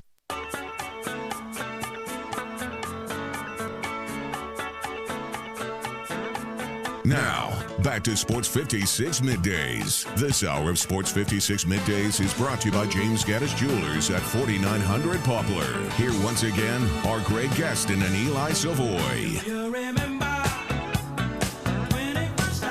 So here's a sure way for a football coach to lose his job. Braden Coombs is the special teams coach, or was until a moment ago, with the Detroit Lions. They played the Titans yesterday. He called for a fake punt in the fourth quarter, and C.J. Moore was just short of converting. Okay. Well, here's why he's fired. The play, the source said, was called without knowledge of anyone else, including coaches and some players on the field at the time. Quote, he's not a culture fit, the source said, as Braden Coombs is now looking for a new job. How does the players, let alone the coaches, not know that a fake punt is being called? The players on the field, for goodness sakes. Not all of them. A couple of them obviously knew. But what? It's an interesting move. Absolutely. Elsewhere in the NFL, Doug Peterson's really gone out on a limb here, hasn't he? Yeah, Adam Schefter reports that Jalen Hurts will start again Sunday for the Cowboys, according to head coach Doug Peterson. Against the Cowboys. Did we need an announcement? Did anybody possibly think that Jalen Hurts might not be starting this game? Jalen Hurts in his second start, 24 of 44, 338, 3 touchdowns, 11 rushes, 63 yards, and a touchdown. He's been really, really good. Yes, the Eagles lost, but for some reason, Doug Peterson, I don't even know why he said it last week, but once again, meeting the media, yeah, he's going to start. Like you would think. Like that should have been, even if it was, if you thought you needed to say it, you could have just after the game been like, well, no, he's clearly our starting quarterback now. Yeah, he is obviously our starting quarterback until further notice. I'll let you know if he's not starting. You don't need to check with me to see if he is starting. It's a no duh response. That's what it should be. Apparently, Doug Peterson did say obviously. He did use the word obviously okay. in the presser. Okay, so that's we good. can give it. But the fact that, after the game, he said, "I'll name him tomorrow. I'll name whoever the starter is tomorrow." We know. Come on, just say it now. Jalen Hurts is going to keep being the starter. Carson Wentz has 19 turnovers. That's more than 18 teams in the NFL. You can't put him out there. What about the future for Wentz? He's with another team next year, right? It's going to be interesting because it's a massive cap hit. I don't know how they're going to they're in a tough spot with Carson Wentz. Your Colts would be the most likely candidate. Will Phillip Rivers come back for another season? I mean, he's done okay. I wonder how many teams in the league, which I would still think it's a decent amount, think that Carson Wentz can salvage his career and be a good quarterback. I think there are a number of them. Yeah, I do too. I think there's a number of them. Speaking of quarterbacks, Cam Newton was asked about his future after the Patriots were beaten by the Dolphins and eliminated from any playoff possibilities. He said, "I still have a lot of football left." I don't know if Cam Newton has a lot of football left. Cam Newton does not have a lot of football left as a starting quarterback in the NFL. Cam Newton can play a role. Cam Newton, I'm telling you, it's painful watching him try and throw the ball deep at all. I mean, he looks like it's everything he's got, and he's woefully inaccurate at times now. He can be a guy that you could still use him in goal line situations and running situations, short yardage stuff. I don't believe Cam Newton is a starting quarterback in the NFL unless he's still hurt and that's the reason he has looked as bad as he has. Well, it's amazing with social media because you have instant reaction and first series of a game, they're already counting out a quarterback or praising a quarterback, and things change. It's a fluid situation, as everybody knows. So last night with the late in the afternoon, you had the Chiefs and the Saints. And Drew Brees returning from the rib injury, and he had the protection over he looked horrible early on, and then he comes back. I turned the game off. It was Kansas City had opened it up, and then all of a sudden it's 32-29. I'm going, what happened? Well, Brees must have started completing some passes. He ends up with not a great percentage, 15 of 34, but he did throw for 3 touchdowns. This has been the Chiefs' thing here. They seem to open up some big leads and then just kind of put it on cruise control when teams come back against them. It's a nightmare if you're betting on the Chiefs because they leave the backdoor cover open every week, and it seems like every week the team they're playing comes in and gets that. But I was just looking at this tweet from Gil Brandt. Over their last 23 games, the Chiefs are 22-1. The loss to the Raiders this season. That includes the playoffs. Their average margin of victory in the first 16 wins of that was 15.4. Mm-hmm. Their margin of win in the last 6 wins has been 4. Are they getting bored?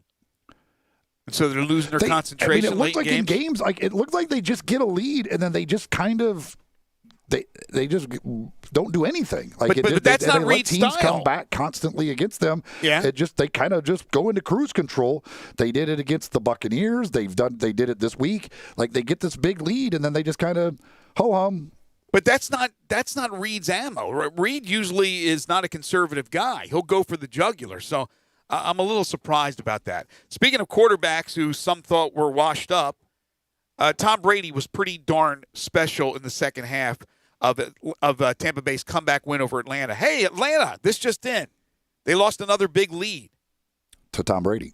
31-27, right, to Tom Brady. Bucs were down 17-0 at the half. Brady goes 31 of 45, 390 yards and 2 touchdowns. That doesn't sound like a washed-up quarterback who is how old now, Tom Brady? 42, 43? 43, I believe. That's crazy. He's not consistent like he has been his entire career, but then he has games like that, and you think, well, he still has it. I think against Atlanta, he just likes to spot him a lead. Like he's like, you know what, this will be fun. Watch this. Let them get a big lead. I know how this goes, guys. Let them get a big lead on us, and then watch what happens. This is really fun to do this to them. Yeah, and this was on Atlanta's defense because Matt Ryan was good. He was bad last week, but he was good this week. 34 of 49, 356, and 3 touchdowns. Tampa Bay's pass defense is awful. You can throw all day on Tampa Bay. You can. And you can't run against them. It's hard to run against them. But you could throw on them all day long, and that's what in the playoffs, I don't think they are a threat at all because they run up against an Aaron Rodgers or something like that, they are going to get toasted in the passing game. We'll get back to the NFL at 12:30. At 12:05, we'll have our 5 favorite songs. This news from college football. Mentioned earlier, Billy Napier was considered the leader for Auburn. New contract? Apparently, he has turned down Auburn. He's turned down Auburn. He actually had a concrete offer and turned them down? That is what the reports are. That he has said, I guess, thanks but no thanks. Going to stay with Louisiana. So, wow, that's an interesting. He likes that Cajun food.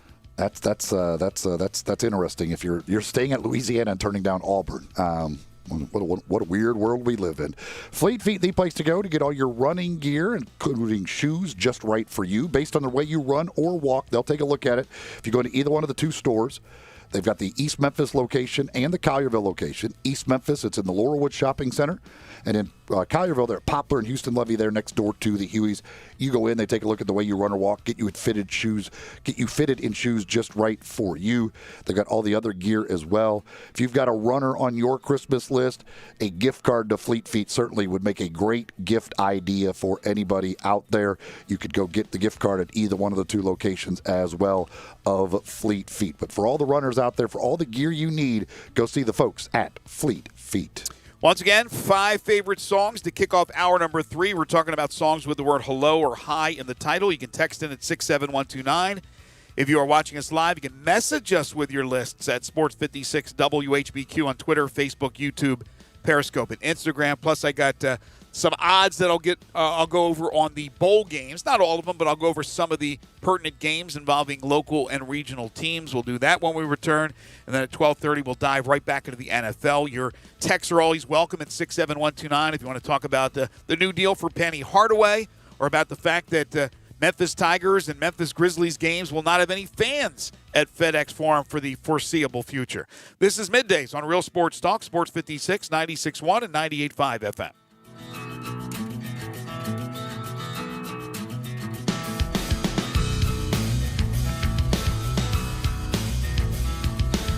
Rocking around the Kia rides, have a happy holiday. That's right, Mid-South Gossett Kia on the Pike is rocking away at the Kia Holiday Sales Event. Command the season, and gift wrapping is available on your 2020 Kia Forte $142 a month lease, 2021 Kia Soul $148 a month lease, plus 2021 Kia K5 $192 a month lease. All just 36 months, $3149 due at signing. So get them what they really want this season, a new ride from Gossett Kia 1900 Covington Pike, or shop 24/7 at KiaCovingtonPike.com. Ask for Bobby J. He'll put you in a new Kia today. If you want it, we got it at Gossett Motor Cars. All 36-month leases, $3149 due at signing, 0 security deposit, $650 acquisition fee, 10,000 miles per year, 20 cents excess mileage, Forte ME 29910, MSRP $20,625, Soul M7755,682, MSRP $20,315, K5 MG 003199, MSRP $25,725, includes all manufacturer rebates and incentives, PF 695, excludes tax title and license, with approved credit warranty is a limited powertrain warranty. See Kia.com or retailer for details. Offer valid through 12/31/20, dealer stock only. Case IH is a proud supporter of the Mississippi Farm Bureau, and thanks to a membership benefits partnership, Mississippi Farm Bureau members receive a discount of up to $500 on every qualifying Case IH tractor and piece of equipment you purchase. This discount may be used with other promotions, rebates, or offers. So join Mid-South Ag Equipment and the Mississippi Farm Bureau and pocket up to $500 in savings. Call Mid-South Ag at 662-890-3141 to get your discount today. Hi, I'm Jay Gaddis from James Gaddis Jewelers. For over 70 years, Memphians have trusted my family for all of their holiday shopping needs. At James Gaddis Jewelers, we continue in that tradition, offering the largest selection of diamonds, bridal, and fine jewelry in the Memphis area. Whether it be an engagement ring or a beautifully custom design, come shop with us this year. Located at 4900 Poplar Avenue in the heart of East Memphis and online at GaddisJewelers.com. From my family to yours, happy holidays and Merry Christmas from James Gaddis Jewelers, your family jeweler. At Jason's Deli, when you're dining in or picking up curbside, you can expect wholesome food and no surprises, just delicious sandwiches, crisp salads, and quick quality meals made with the freshest ingredients and no artificial trans fats, MSG, high fructose corn syrup, or artificial colors and dyes. Around here, a lot of thought goes into what we put into our food and what we take out of it, because you're not just taking a bite, you're getting a taste of who we are. New items are constantly being created to expand our menu for all tastes and special diets with vegan and gluten-free options available. Convenience and on-time delivery you can count on. It's just a click away at jasonsdeli.com, so whether you need to feed 5 people or 5,000, the team at Jason's Deli, they have the credentials and the commitment to keep you satisfied. Freshness is nearby at Jason's Deli with locations at Ridgeway in the Park Place Center, Poplar and Highland, Germantown Road in Cordova, and on Goodman Road in Olive Branch. Jason's Deli. It's wholesome food and no surprises. The NFL's in its final leg of the season. College basketball is back, and the NBA is ready to tip off. Add a little excitement to your sports watching experience by betting on all the action on FanDuel Sportsbook. There's a reason why FanDuel is America's #1 sportsbook. Their app is simple to use. They've got great odds on all different betting markets, unique, fun bet types like same-game parlay, and exclusive, always-on promotions such as enhanced odds boosts on the biggest events, and bet insurance to let you get more action out of every game day. And if you win, they even get you your winnings safely in as little as 24 hours. Right now, FanDuel is letting you place your first bet risk-free up to $1,000. Just place a bet on any game, and FanDuel will refund you up to $1,000 back if you don't win your first bet. Just place any bet you want. If you win, you keep the cash. If you lose, you'll get your entire bet up to $1,000 back in site credit. Download the FanDuel Sportsbook app to get started, and be sure to sign up with promo code BIGHEAD so they know I sent you. That's FanDuel Sportsbook, promo code BIGHEAD. Must be 21 or older and present in Tennessee. Site credit is non-withdrawable and expires 14 days after receipt. Terms apply. See sportsbook.fanduel.com for details. For problem gambling support, call 1-800-889-9789. Hi, this is Troy 5 owner of 5 Reef Services. You've heard me talk about how we offer the best products, the best warranties, and the best services for years. Now let's talk about pricing. Pricing should never be the only reason you hire a contractor, but in today's world, pricing is always a consideration. So we suggest you get 2 or 3 estimates for your roof replacement from a reputable, licensed, and insured company, and then give us a call. If we can't beat your best price for a comparable roof system by more than $100, we'll give you $100. It's that simple. We are so sure we can offer you the best price, beating all other qualified companies, we will hand you $100 if we can't, and thank you for the opportunity. So give us a call. What's the worst thing that's going to happen? Make $100? 5 Roof Services, a proud supporter of Tiger Athletics and the official roofer of the Tigers home team. 5 Roof Services, fair, honest, and ethical. 367-0050 or memphisroofer.com. 5 Roofing, it's what we do. We're here for you. We are Sports 56 WHBQ Memphis, W253DF Memphis, and WIVG Tunica Memphis. Flynn Broadcasting Stations. Now, back to Sports 56 Middays. This hour is brought to you by East Memphis Ace Hardware at Quincy White Station.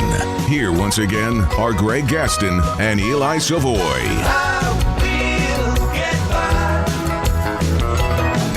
Well, welcome back, everybody. 12:04 the time. Final hour for us today here on this Monday, December 21st, 2020 edition of Sports 56 Middays. Greg Gaston, Eli Savoy, Gabe Kuhn. We're in the Family Leisure Studios, where family and fun come together. Family Leisure, 2120 Whitten Road, just north of I-40. We're in the studios, but Family Leisure is where it all happens. Holidays at Home sale going on right now. And the third hour of the program is brought to you by East Memphis Ace Hardware at 5143 Quince Road. They carry local products. They have a full-time locksmith. I can almost guarantee you, whatever you're looking for, they have it for you at East Memphis Ace Hardware. It's all about convenience, service, knowledge, and price.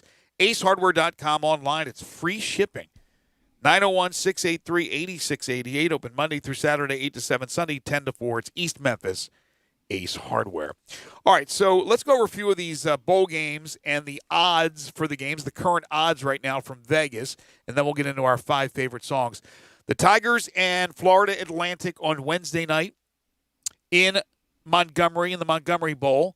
Eli, have you already looked it up? I was going to test you on this. I know it opened at like 8.5. It's 8. Yeah, it's 8. Memphis, and I like the Tigers to break the streak. What's it been now, Gabe?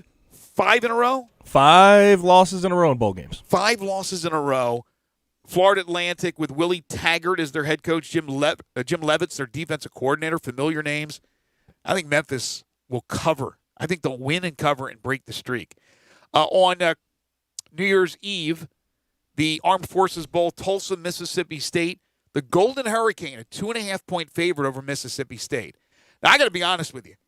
I had Mizzou in a play this past Saturday. Oh, my gosh. Mississippi State throttled them. Yeah, that was maybe Mississippi. It seems like Mississippi State may have found something here. Maybe Will Rogers is the quarterback. They certainly were a lot better late in the year than they were early. And Missouri got it going there mid-year towards the end, and we were thinking maybe Drinkwitz will be the SEC Coach of the Year. And then they got beat, I think, their last two, but they got drilled by Mississippi State. I wasn't close on that one. Tennessee, West Virginia in the AutoZone Liberty Bowl game. The Mountaineers, a 3.5-point favorite in that one. Texas Bowl, TCU and Arkansas. The Horned Frogs, a 5.5-point favorite over Arkansas. Not so sure about that one. I don't think TCU's that good this year. Now, Arkansas hasn't played like they did earlier in the year. Arkansas was good recently. early, and they were a little opposite of Mississippi State. They have struggled to the finish line here. In the playoff games, Bama and Notre Dame. Bama, a 19.5-point favorite.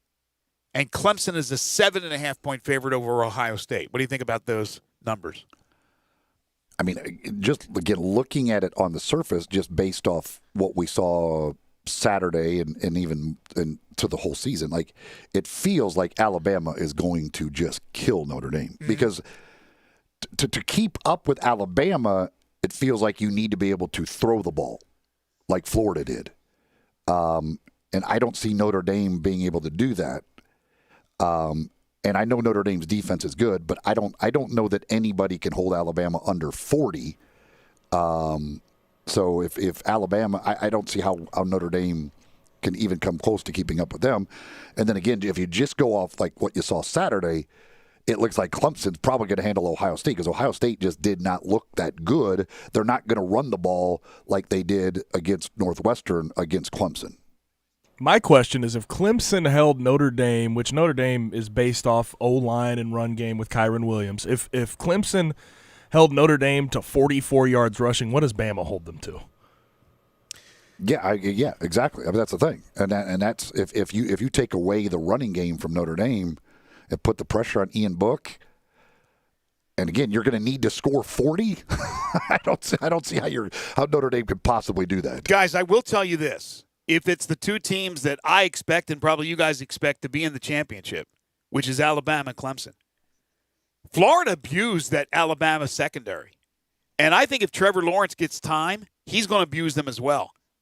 I wonder what that line's going to be. Because I might lean toward Clemson, to be honest with you. To be honest with you, Trevor Lawrence is – see, I think he's better than Trask and Mac Jones. He may not have the numbers, and I understand Barrett Sallee's argument about the Heisman. I know they got some good guys. I don't believe he has anybody as good as Kadarius Toney or Kyle Pitts. No, he does not. But those are the guys that toasted the Alabama secondary. Yeah, but that Bama secondary, they've been toasted a few times this year. They're just not that good. And they're probably all five-star guys like everybody else at every position on the team, but they're just not a good secondary. And then finally, one more I want to give you odds-wise. It's Indiana and Ole Miss in the Outback Bowl. The Hoosiers is they're a 6.5-point favorite. I wonder what the number is, though, the over-under number. Because you got Indiana, which has a pretty good defense. Ole Miss, of course, scoring points at will. That's one of the games I'm really looking forward to. All right, time now for our 5 favorite songs. Five favorite songs. Hello there. Yeah, that's the topic today. The word hello or hi needs to be in the title of your song. Why don't we go, Gabe? You want to lead off? Of course I want to lead off. All right, we'll go Gabe, Eli, me. Then we'll get to our listeners' calls. That works.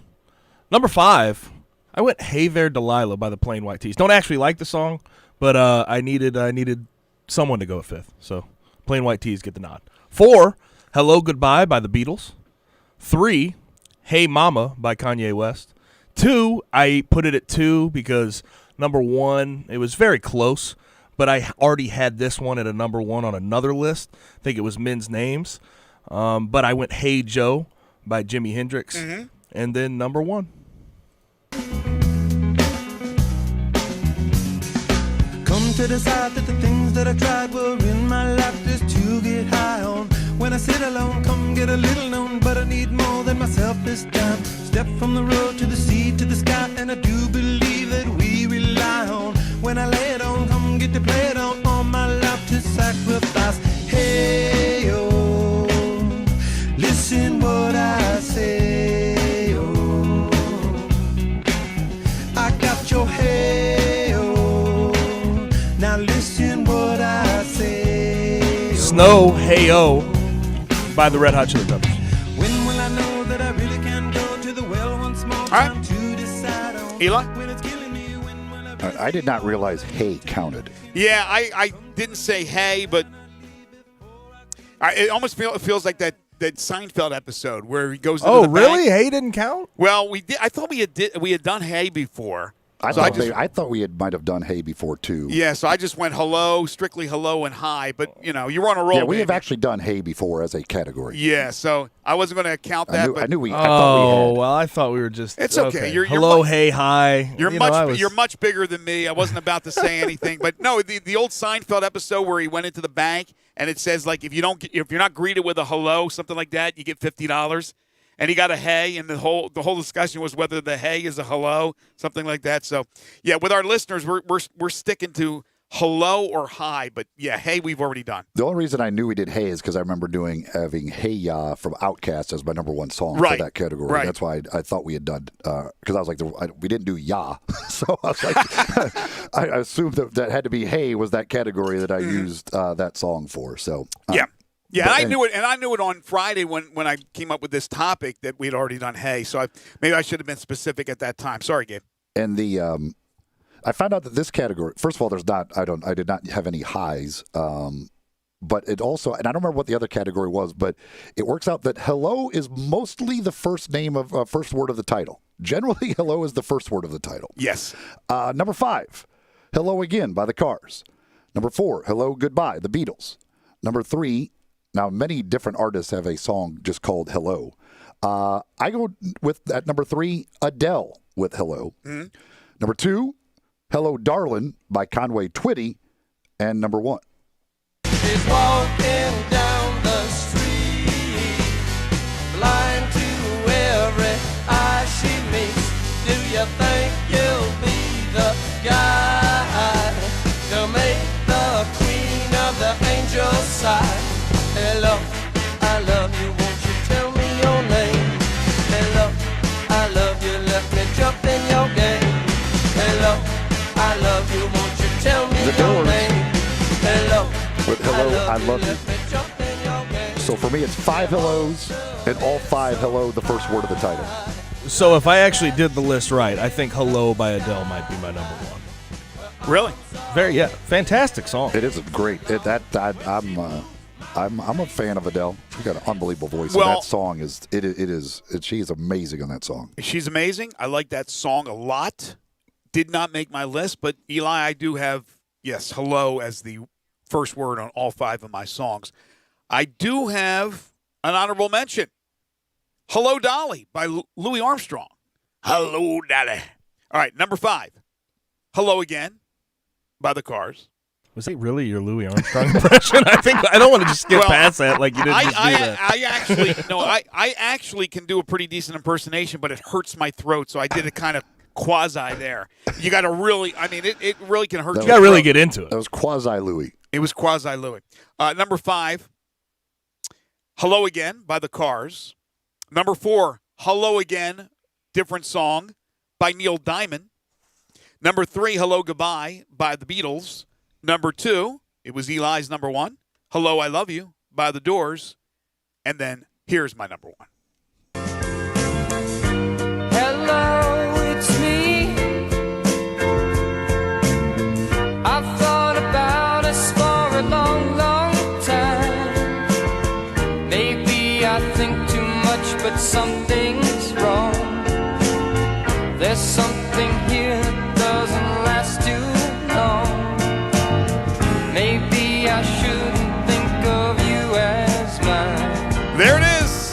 Todd Rundgren, number 1. Hello, it's me. And ironically, I get a text from Brett 2 seconds before I announce it. He says, Todd Rundgren has to make your list. And there it is. When I saw the Todd Rundgren song, doing my research, I thought maybe the Beatles would be number 1, but I was feeling that Rundgren would be on your list. I didn't think Rundgren would get the same treatment that you give Panic at the Disco when you leave them off every list. Which I'm still disappointed about. Yeah, that's one of my. You had a chance last week. Yeah. Just completely disrespect Panic at the Disco, but Todd Rundgren not going to miss that opportunity. Yeah, that was my day off, and I couldn't defend myself. Yeah, Hello, It's Me, one of my favorite songs, actually. One of my favorite songs of all time, not just from Todd Rundgren. So there you go. Yeah. That's a favorite song of all time? One of my favorites, yeah. One of my favorites, Hello, It's Me. Been around for a long time, that song. All right, let's get to our listeners' lists. Carolyn comes with Hello, Hello, Hello by Remy Wolf and Polo and Pan. Okay, sir. Number 4, Hello, My Name Is by Matthew West. Number 3, Hello, My Old Heart by the Oh Hellos. Oh, double word score there. Number 2, Hello, Darlin', Conway Twitty. Number 1, Hello, Stranger, Barbara Lewis. Honorable mention to Hello by Lionel Richie and any artists who want to use that word for a name of a song. Yeah, there's a lot of different artists who have songs just called Hello. But a lot of them are different. I would put Adele and Lionel Richie as the top 2. Yeah, but Lionel Richie and Adele's Hellos are different songs. Oh, no, they're pretty much all different songs. But there's a lot of artists that just have a song called Hello. Oh, absolutely. They're all different, yes. but it's just that's the title of the song. Gotcha. Lou and KC. Number 5, Hello by Prince and the Revolution. Number 4, Hello by Erykah Badu. Number 3, Say Hello, Wave Goodbye. I thought he was going to go with the theme here, and then he just completely changed on me. Number 3, Say Hello, Wave Goodbye by Soft Cell. Soft Cell did Tainted Love. Let's see here. Number 2, The Trouble with Hello is Goodbye. Sergio Mendes version. Mm-hmm. So there's one where hello is not the first word of the title. Number 1, Hello, Stranger, Barbara Lewis. So Barbara Lewis with Hello, Stranger, number 1 in both of the first 2 lists from our listener. Carl Winslow. Number 5, You've Had Me From Hello, Kenny Chesney. Number 4, Hey Tonight, CCR. Number 3, High Heel Sneakers by Elvis. I'm not familiar with High Heel Sneakers. Number 2, Hello, Ice Cube, Dr. Dre, and MC Ren. And number 1, Hello, Darlin', Conway Twitty. Love that. Love a little Ice Cube, Dr. Dre, MC Ren right into Conway Twitty. Steve Urkel. Number 5, Hello, Lionel Richie and Jennifer Nettles. Number 4, High Low by Evanescence. Number 3, Hello World by Lady A. Number 2, Hello Kitty, Avril Lavigne. And number 1, Hello Dolly, Louis Armstrong. Ray in Cordova. Honorable mention to Heidi Ho by Cab Calloway. Number 5, Hello Mary Lou by Ricky Nelson. I consider that one. I like that song. Number 4, Hello Adele. Number 3, Hello Again, The Cars. Number 2, Hello Goodbye by the Beatles. And number 1, Hello It's Me, Todd Rundgren.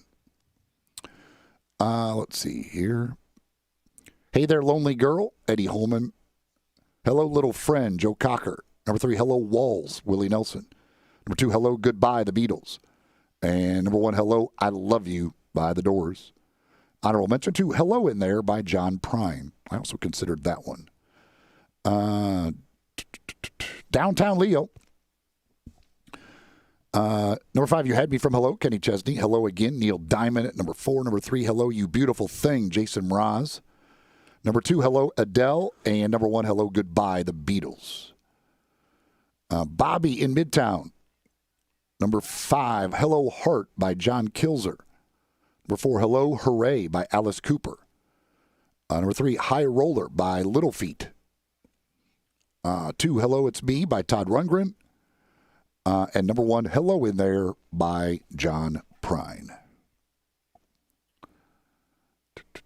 I believe that is all of them on the text list here. All right, so on Facebook, now Andrew got half of it right. He went with a couple of Hey songs like Gabe did, so I'll read them off, but they don't qualify. Hey Jealousy 5, Jim Blossoms. Hey Pretty Girl, number 4, Kip Moore. Number 3, Hey There Delilah, which Gabe had, plain white tees.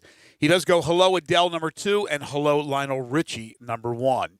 John, Hello Again by Neil Diamond. Hello I Love You by The Doors. You Had Me From Hello by Kenny Chesney. Hello by J. Cole. And Hello Darling by Conway Twitty. John also says, hope we do a Christmas topic tomorrow, Wednesday. It's Hello Darlin', by the way. You can't put the G on that. Oh, well, he has the G. I just read it. You can't go hello. The apostrophe too. Yes, yes, exactly. Hello, there we go. Purposely leading the G off there. Is that the one? Is that the song that Conway Twitty that they have on Family Guy? When they go, have you ever watched Family Guy? I don't watch Family Guy. They go to like Conway Twitty, and he's singing for like 3 minutes or something. It was crazy. I don't know if it was that song. This is from Billy. Number 5, Hello, Ever Essence. Number 4, Hello, Goodbye. Tyler Farr. Number 3, Hello, Darlin'. There, I got it right. Conway Twitty. Number 2, Hello, Walls. Farron Young. Number 1, Hello, Mary Lou. The Statler Brothers. Honorable mention, Hello, Hello by Bing Crosby.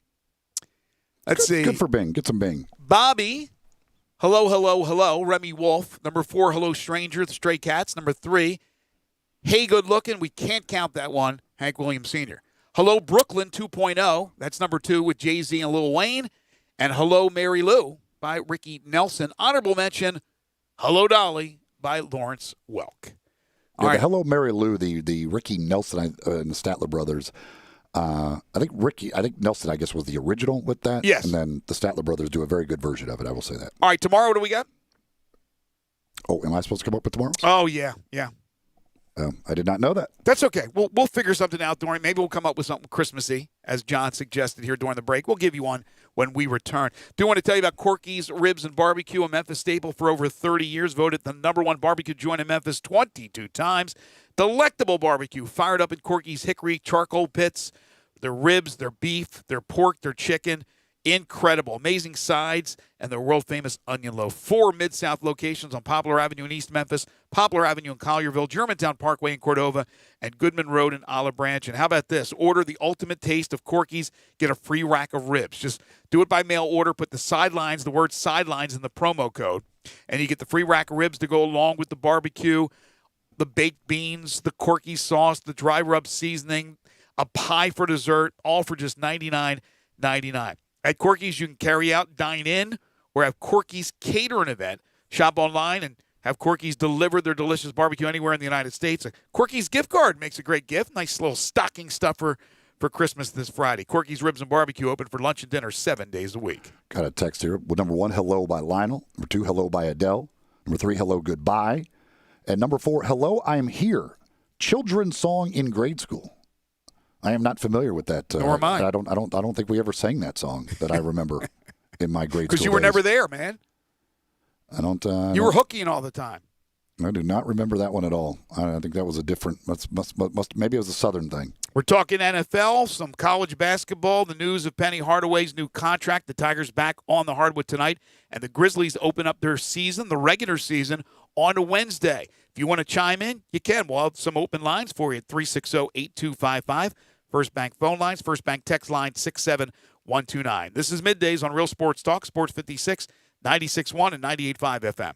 Let Dave Voloshin and Brett Nordsworthy take you home with Sports Time on Sports 56. Weekday afternoons from 3 to 6 on Sports 56, 98.5 and 96.1. 75 months at 3.4%. G4 LHF 129.69. MSRP 17,064. Outlander LZO 423.83. MSRP 26,235. PEV LZO 388.19. MSRP 38.1. Outlander PEV qualifies for a $5,836 federal tax credit. Consult your tax advisor. Includes all rebates and incentives. PF 695 excludes tax filing license with approved credit. CD for complete details. Offer ends 12/31/2020. Dealers not only. Where can you find 0% APR for 60 months? Plus up to $1,000 cash back on 2020 crossovers, plus $500 holiday cash, plus payments at $99 a month? We gossip at Gossip Mitsubishi on the Pike during the 2020 year-end sales event. 2020 Mitsubishi Mirage G4. Buy for $11,749 or $99 a month. 2020 Outlander. $20,571 or $259 a month. Plus crossover with 4x4 off-road capabilities with 74 mpg. 2020 Mitsubishi Outlander plug-in hybrid EV. $25,099 or $299 a month. Not leases, you own them. And Mitsubishi's 10-year, 100,000-mile powertrain limited warranty. Get to Gossett Mitsubishi today, 1870 Covington Pike, or shop online at memphismitsubishi.com. If you want it, we got it at Gossett Motor Cars.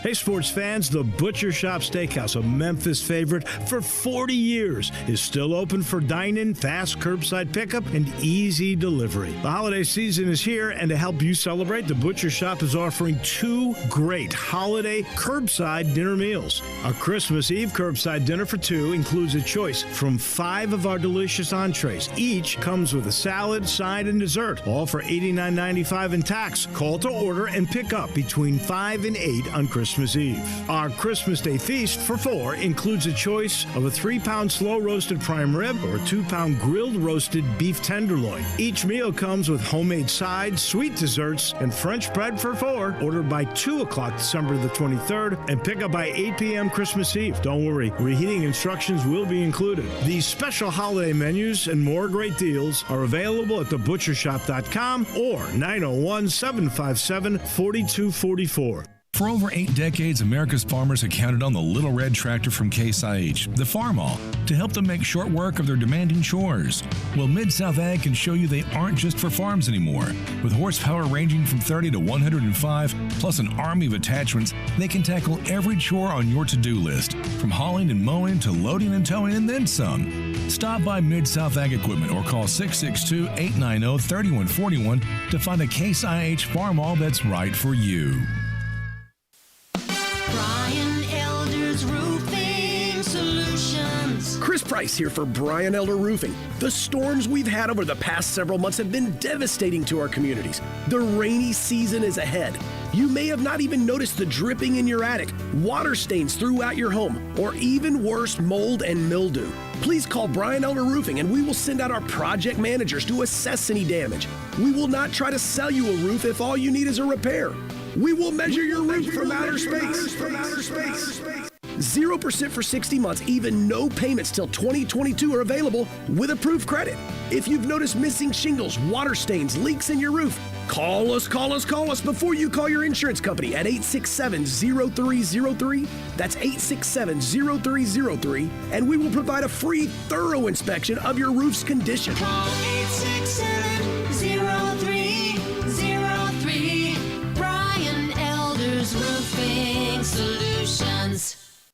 Experience elevated luxury at Genesis of Wolf Chase. Push the limits of style and performance with the all-new first-ever 2021 Genesis GV80. With a perfect balance of luxurious amenities and rugged off-road capabilities, or drive the cutting-edge G80 packed with intuitive technology and unmatched luxurious amenities. All with Genesis Concierge Service. Free pickup and delivery, free oil changes, and car washes. Shop online from the convenience of home now. Visit wolfchasegenesis.com.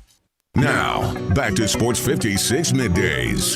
This hour is brought to you by East Memphis Ace Hardware at Quincy White Station. Here once again are Greg Gaston and Eli Savoy. I was a highwayman. Along the coach roads I did ride. With sword and Welcome pistol back, by everybody. my side. All right. After a bit of deliberation in my head, looking up some of the topics we haven't done, let's go last. I don't think we've used last. Last, okay. Okay. So last for the 5 favorite songs for Tuesday, LAST. 360-8255 if you'd like to be a part of the program. We've dove into a lot of different topics today, including the playoff situation in college football, the bowl games, the controversy surrounding the committee, not really with the top 4, but just how the group of 5 schools have been handled. We've talked some Memphis Tiger basketball with Penny Hardaway getting a new 5-year deal. The Tigers back on the hardwood tonight. We've discussed the fact that the Tigers and the Grizzlies will not have fans at their games for the foreseeable future. No fans allowed at FedEx Forum, yet the AutoZone Liberty Bowl game is still set to house up to 13,000, I believe the number is, for the game between Tennessee and West Virginia on December 31st. We talked NFL, and we're going to get back into the NFL here in just a moment. We discussed some NCAA basketball from over the weekend, including the dominance once again by Gonzaga. So anything you want to talk about, certainly you have that opportunity here on the program at 360-8255 or text in at 67129. In the AFC South, the Tennessee Titans and the Indianapolis Colts have a nice little battle going on. The Titans get a win. The Colts get a win. The Titans beat Detroit 45-26. In that game, Ryan Tannehill, 3 touchdown passes and a couple of rushing touchdowns, Eli. And once again, another big game for Derrick Henry. Yeah, Henry, as expected, had a big game against that Lions defense. Talked about with Sigmund Bloom last week that it in daily fantasy you have not. And it's weird. It's funny because now the Titans, when they get down to the goal line, they're doing a lot of the fake to Derrick Henry and the entire defense because, well, that would be logical, goes after Derrick Henry, and then Ryan Tannehill runs it in untouched. And so it's because it's pretty difficult. You get down, if they're at the goal line, it's pretty hard to stop the Titans because it's hard to stop Derrick Henry. And then with the idea that now Tannehill keeps faking to him and running it himself, that makes it even more difficult. The Colts a little bit tougher time with their opponent. They beat the Texans 27-20. They had a quick 14-0 lead, and they had to hold on for dear life. But Phillip Rivers with a 5-yard touchdown pass to Zach Pascal with 1:47 left proved to be the difference maker. So you have the Colts at 10-4, the Titans at 10-4 with 2 games to play. That's, the Texans, it's unbelievable that the 2 games against the Colts this year both ended with them fumbling inside the 10-yard line with a chance to either tie or win the game. And yesterday's, if he holds on to it, they're going to be at the half-yard line if he doesn't get into the end zone. That's brutal ways to lose 2 games against a division opponent. The NFL week started, of course, with the Thursday game, but there were 2 games on Saturday. Buffalo went to Denver and destroyed the Broncos 48-19. They clinched the NFC East the first time since 1995. So they clinched about maybe a couple of weeks after, or maybe even around the same time that I got here to Memphis. 1995, I got here around Thanksgiving. I'm not sure exactly when they clinched, but the Bills have not won the NFC East in 25 years. They're playing extremely well. Josh Allen continues to look really, really good. Now, the Broncos are bad, but people keep talking about the Bills as probably the best chance in the AFC to beat Kansas City, and I don't think I could argue with that. The way Allen's playing, and I don't think anybody's going to beat Kansas City, but I think they might be the team with the best chance. 2 touchdown passes, 2 touchdown runs for Josh Allen. Where is he in the MVP conversation? I would put him up there. Certainly Aaron Rodgers is still up there. Patrick Mahomes is up there. You could put Derrick Henry in that conversation too. You can. Has Russell Wilson slipped a little bit? Yeah, right. Russell Wilson, I think, Russell Wilson yesterday, in the last few weeks has had bad games. He's thrown a lot of picks. So I don't think Russell Wilson is anywhere near these other guys anymore. I would say that would probably be the top ones. I'm trying to think if there's anybody else that I would. I think you got pretty much everyone. Lamar Jackson, but I don't think a guy like Aaron Donald could have been it, but once you lose to the Jets, everybody in that team gets disqualified from that.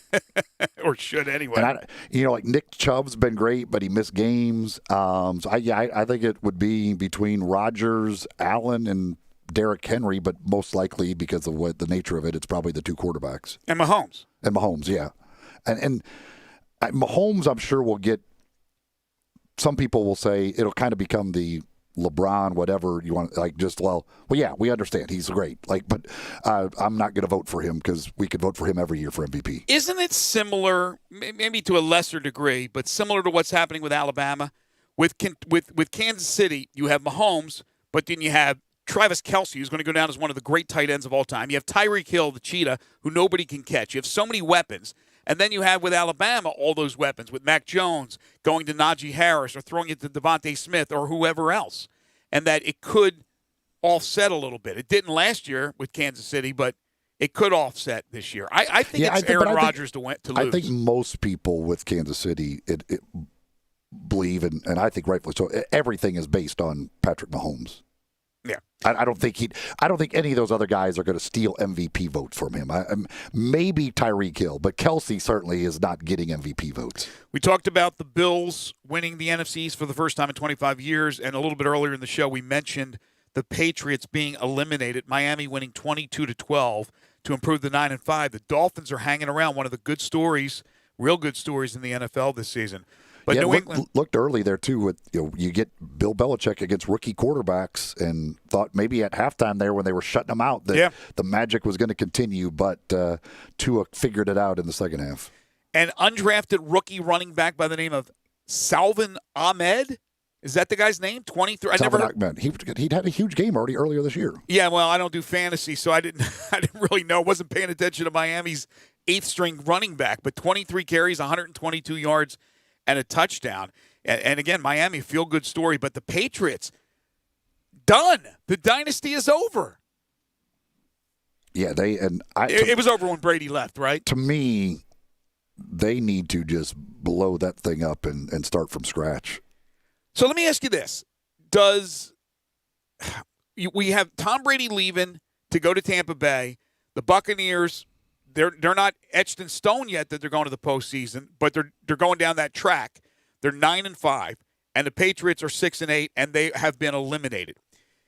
If Brady leads the Bucs into the playoffs, even though he has a lot of weapons around him, does he win the war with Belichick, even though they certainly don't have a war going, but the media is going to make it a war, that it was more Brady than Belichick in New England rather than Belichick more than Brady? There may be some people that try and say it, but if you can use the comparison of these two teams this year and think that dictates anything between Brady and Belichick, you're an idiot. Yeah, I think it was just an amazing if relationship. Brady was with the Patriots, they still wouldn't make the playoffs, I don't think. Yeah, that Patriots team. What's Edelman got? Like, look who they're throwing out there every week. Yeah, look how many guys opted out at the beginning of the season. I mean, they have no chance. Like, it's quite frankly surprising they're 6-8. Honestly, and again, Cam's been bad. Like, Cam's not very good at all.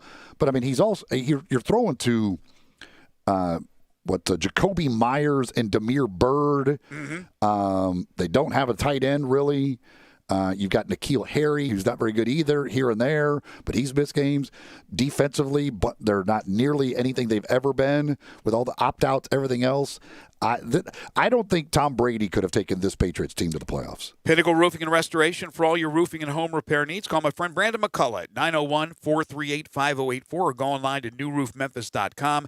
They deal with residential and commercial roofing, so if you have an issue, call today. They'll come out and do a free roof inspection. They're licensed, bonded, and insured, and a member of the Better Business Bureau. They'll work with your insurance company or out of pocket, whatever it takes. They offer financing, including a 6, 12, or 18-month same-as-cash option, and they do work all around the home. Carpentry work, exterior painting. They can replace gutters, fencing, siding, put up the shingles if you have them coming down. You can get them to fix your wood. If you have rotten wood, they can take care of that. Satisfaction with all the work is guaranteed. You get a 5-year labor warranty on the purchase of a new roof. Quality work at a very reasonable price. It's Pinnacle Roofing and Restoration.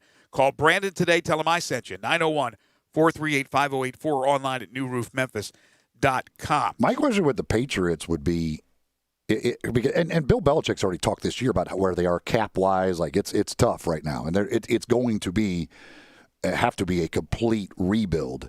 Does Bill Belichick want to go through a complete rebuild? That's a good question. Bill's how old now? Upper 60s? He's not ancient. But does he want to go through a total rebuild? That's a great question. 68. Man, oh man, 68 years old. I was going to say that. I should have said 68 instead of upper 60s. But anyway, I don't know. I mean, I don't know what's going through that head. If he walked away right now, what a career. Looked at as one of the greatest to ever do it. So I don't know if he wants to hang around and deal with a rebuild that could take a couple of years. Elsewhere in the NFL, Seattle beat Washington 20-15. The Seahawks clinch a playoff spot. Dwayne Haskins did some good things, did some bad things. I don't think he's part of Ron Rivera's future in Washington. But maybe somebody else will be interested in him. 38-55, 295, a touchdown, 2 picks. Yeah, and just came swooping in the back door. Oh, there you go. You must have lost one, huh? You sound depressed. I am to the point with the Seahawks that Brandon Lang is with the Colts. Really? I don't know why I continue to bet on them, because they allow every team in the league to cover against them no matter what. And they're up 20-3 in complete control. And all they needed to do was score one time in the fourth quarter at all. And just kick a field goal in the fourth quarter.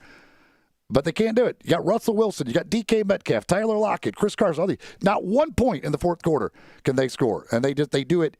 They have screwed me over so many times. I am done with the Seahawks. That sounds like an angry gambler right there. Dallas beat San Francisco. Hey, your Cowboys won. in a high-scoring affair. And Tony Pollard, the former Tiger, starting for Ezekiel Elliott, who could not go. That's the first game he's missed, I believe, in his career with the Cowboys.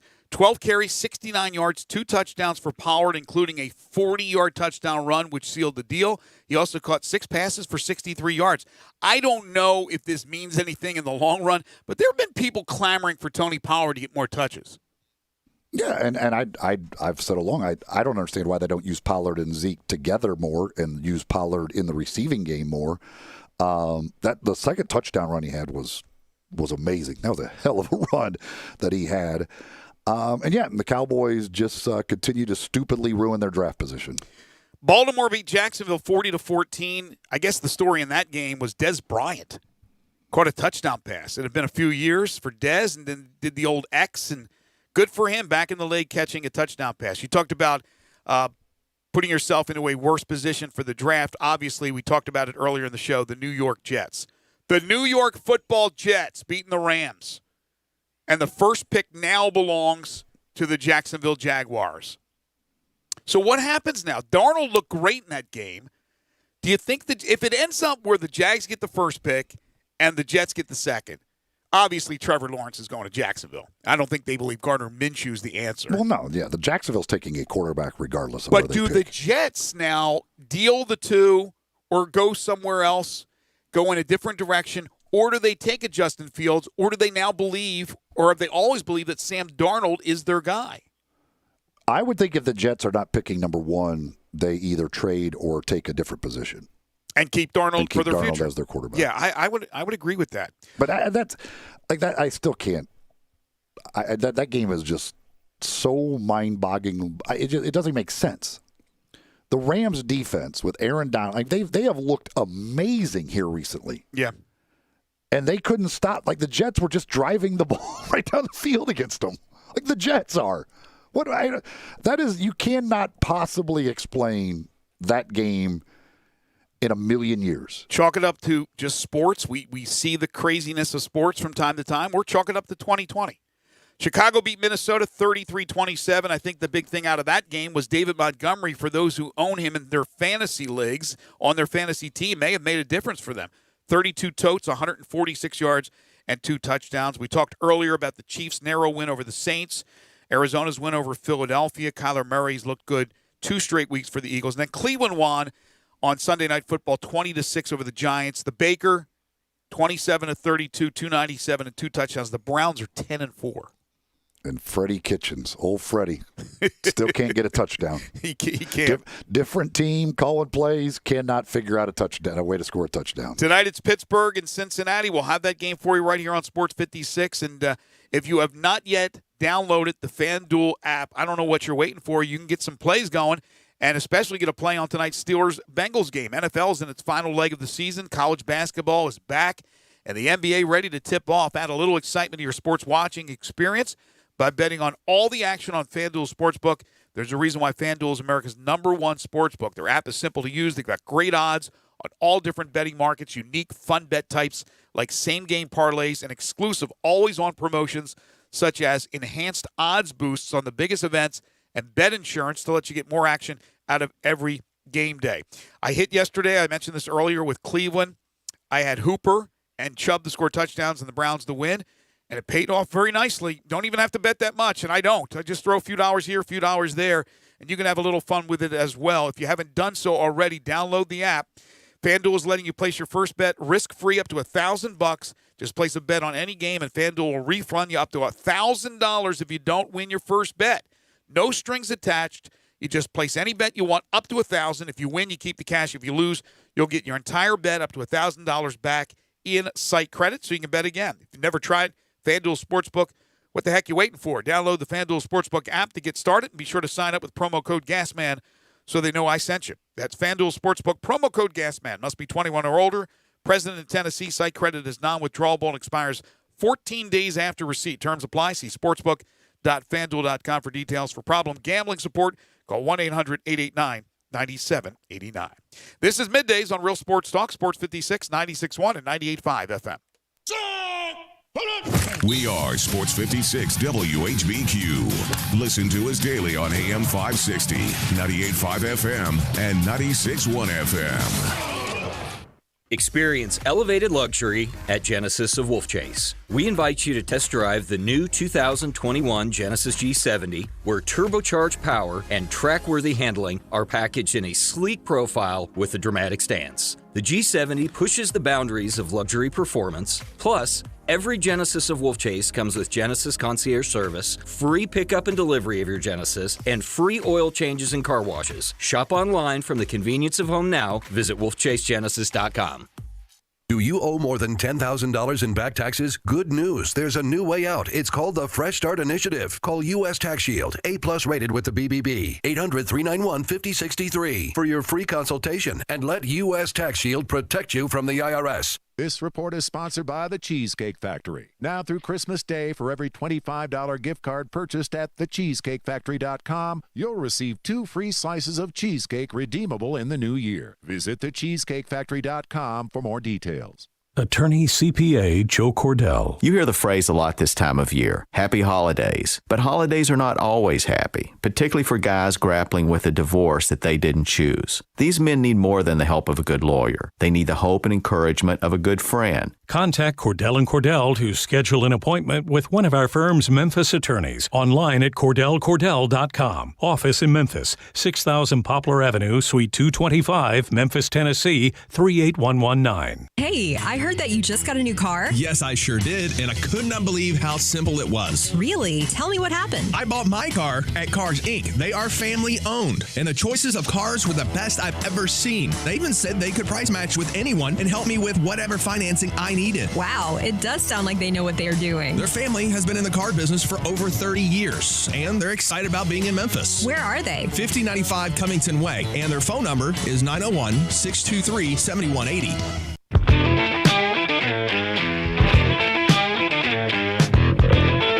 Now, back to Sports 56 Middays. This hour is brought to you by East Memphis Ace Hardware at Quincy White Station. Here once again are Greg Gaston and Eli Savoy. He was a hard-headed man. He was brutally handsome. She was terminally pretty. Welcome back, everybody. Final segment here on this Monday edition of Sports 56 Middays. Mike Miller tweeting out after the news of Penny Hardaway's new 5-year extension to remain head coach of the University of Memphis men's basketball team. This is Mike's quote: "The University of Memphis and the city of Memphis are in great hands for another 5 years. Congrats to my brother, Penny Hardaway." There is a report that Major League Baseball could postpone the start of their season to around Memorial Day. Really? And play some version of a little bit shortened season at least, but that's a report out there. Nothing definitive to that, but that is something that, depending on how it goes as far as COVID stuff from here for the next couple of months, they may look at pushing their season back to around Memorial Day. So that's basically 2 months late starting the season. Remind me what they ended up doing this past season. When did they start? They played 60 games. And when did they start? Like the end of July. Okay, so if you get Memorial Day around that time, you're talking about, 2 months extra? So maybe 100 games? Maybe even a little bit more? Yeah, and I don't know if they end up doing that, if that would mean that they would try and do, the 7-inning doubleheaders again and get, have your teams play a lot of doubleheaders, or what who knows what they might have to throw in there and try and get as many games in as possible. But yeah, that's that's just a report that is out there of one of the things that they could be looking at if things don't get better here in the next month. Because they're getting we're 2 months away from pitchers and catchers reporting. Mm-hmm. Yeah, February. Usually right there in the middle of February. So we shall see on that. Speaking of COVID, the folks at New Life Medical Center are doing COVID testing now. If you do need to get a test, you could go there. They do have the rapid test as well as the other testing that takes a couple of days to get the results, but is more accurate. But New Life Medical Center is at 9160 Highway 64. It's in the shopping center. It's the shops at Stonebridge on Highway 64, not far off I-40. They're open 7:30 to 5 Monday through Friday, 9 to 1 on Saturday. NewLifeMedCenters.com is the website. If you've got questions, you can give them a call at 213-0100. And if you are going for a test, for a COVID test, if you give them a call when you get there, they come out to your car, do all of the testing right there, so you do not have to get out of your car at all. They'll do all the paperwork, the testing right there at your car, so it makes it very easy for you to get the rapid test. I think take about 15 minutes or so to get back, whereas the others take a couple of days but are more accurate. Of course, along with the COVID testing, they still treating everything that ails you, primary and urgent care. They do testosterone replacement therapy for guys. That's what I go over there for. They do have flu shots available, everything that you would imagine from a place like this. But again, they do have the COVID testing available now for you. New Life Medical Center, 9160 Highway 64, 213-0100, the phone number. The NBA has found the Bucks violated league rules during a failed trade for Bogdan Bogdanović and stripped the team of its 2022 second-round draft pick. So not only did they botch that whole thing, they didn't get Bogdanović, now they pay the price for doing something against the rules. Yeah, the old tampering. I guess that's a tampering thing that they did there. So, Dabo Swinney, we were talking earlier about the coaches' polls and where they had the teams, where they had specifically Ohio State. Dabo, his ballot had Ohio State. Let's see, 11th. At least he put his money where his mouth is. He talked about the fact that Ohio State just did not play enough games to be considered for the playoff, in his opinion. And, of course, they're in the playoff. But he had him number 11 in his top 25 in the coaches' poll. Wow. Listen, I guess I can understand trying to make a point, but to say Ohio State is number 11 is a little ridiculous. Yeah, look, if you're going to say because they didn't play enough games, they shouldn't be considered, and don't even put them in your poll. Yeah, I mean, why 11th? Right? That's exactly what I don't understand. Is if you're what makes them eligible to be 11th that they're not eligible to be 5th or 6th if you don't think they're a top 4 team. Why 11th over 5th or 6th? Exactly. And real quick, the Tigers tonight. Have you seen the spread for the game against Tulsa? By any chance? I have not. Gabe, have you seen that? I'm going to guess it's around 7 or 8. Tigers will tip with Tulsa just after 7. Again, no fans at FedEx Forum, which is, it's unfortunate. 9.5 points. So Memphis, a 9.5-point favorite. The game will be on ESPN2. And again, Penny Hardaway, if you missed it earlier, a new 5-year contract extension. Time now for one final thing. Before Greg and Eli get out of here for the day, they each have one final thing they think you should know to make it through the rest of your day. So here are Greg and Eli with one final thing. In hour number 1 today, we were talking about Gonzaga, the number 1 team in the nation, how good they looked in beating Iowa 99-88, and they've dealt with their COVID-19 issues. They've had a couple of games that have been either postponed or canceled, but they looked terrific over the weekend. And in the latest AP Top 25 poll, which came out this morning, Gonzaga got 61 of the 64 first-place votes. Baylor is the only other team with first-place votes. They got the remaining 3. Kansas sits at number 3, followed by Iowa. So Iowa dropped 1 spot. Villanova is 5. Houston is 6. And again, Houston coming off their COVID-19 issues where every player and staff member on that basketball team had a positive COVID-19 test, which is just unbelievable. West Virginia 7th. The Tennessee Vols come in at number 8. Wisconsin at number 9. And then Texas rounds out your top 10. Other teams of note, Missouri.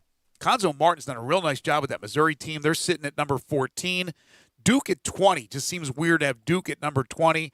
And Oregon at 25. Of course, they have, Chandler Lawson of the Lawson brothers? And Jonathan Lawson will join him next season. But Chandler Lawson, one of the members of that Oregon Ducks team. Kentucky nowhere in sight at 1-5.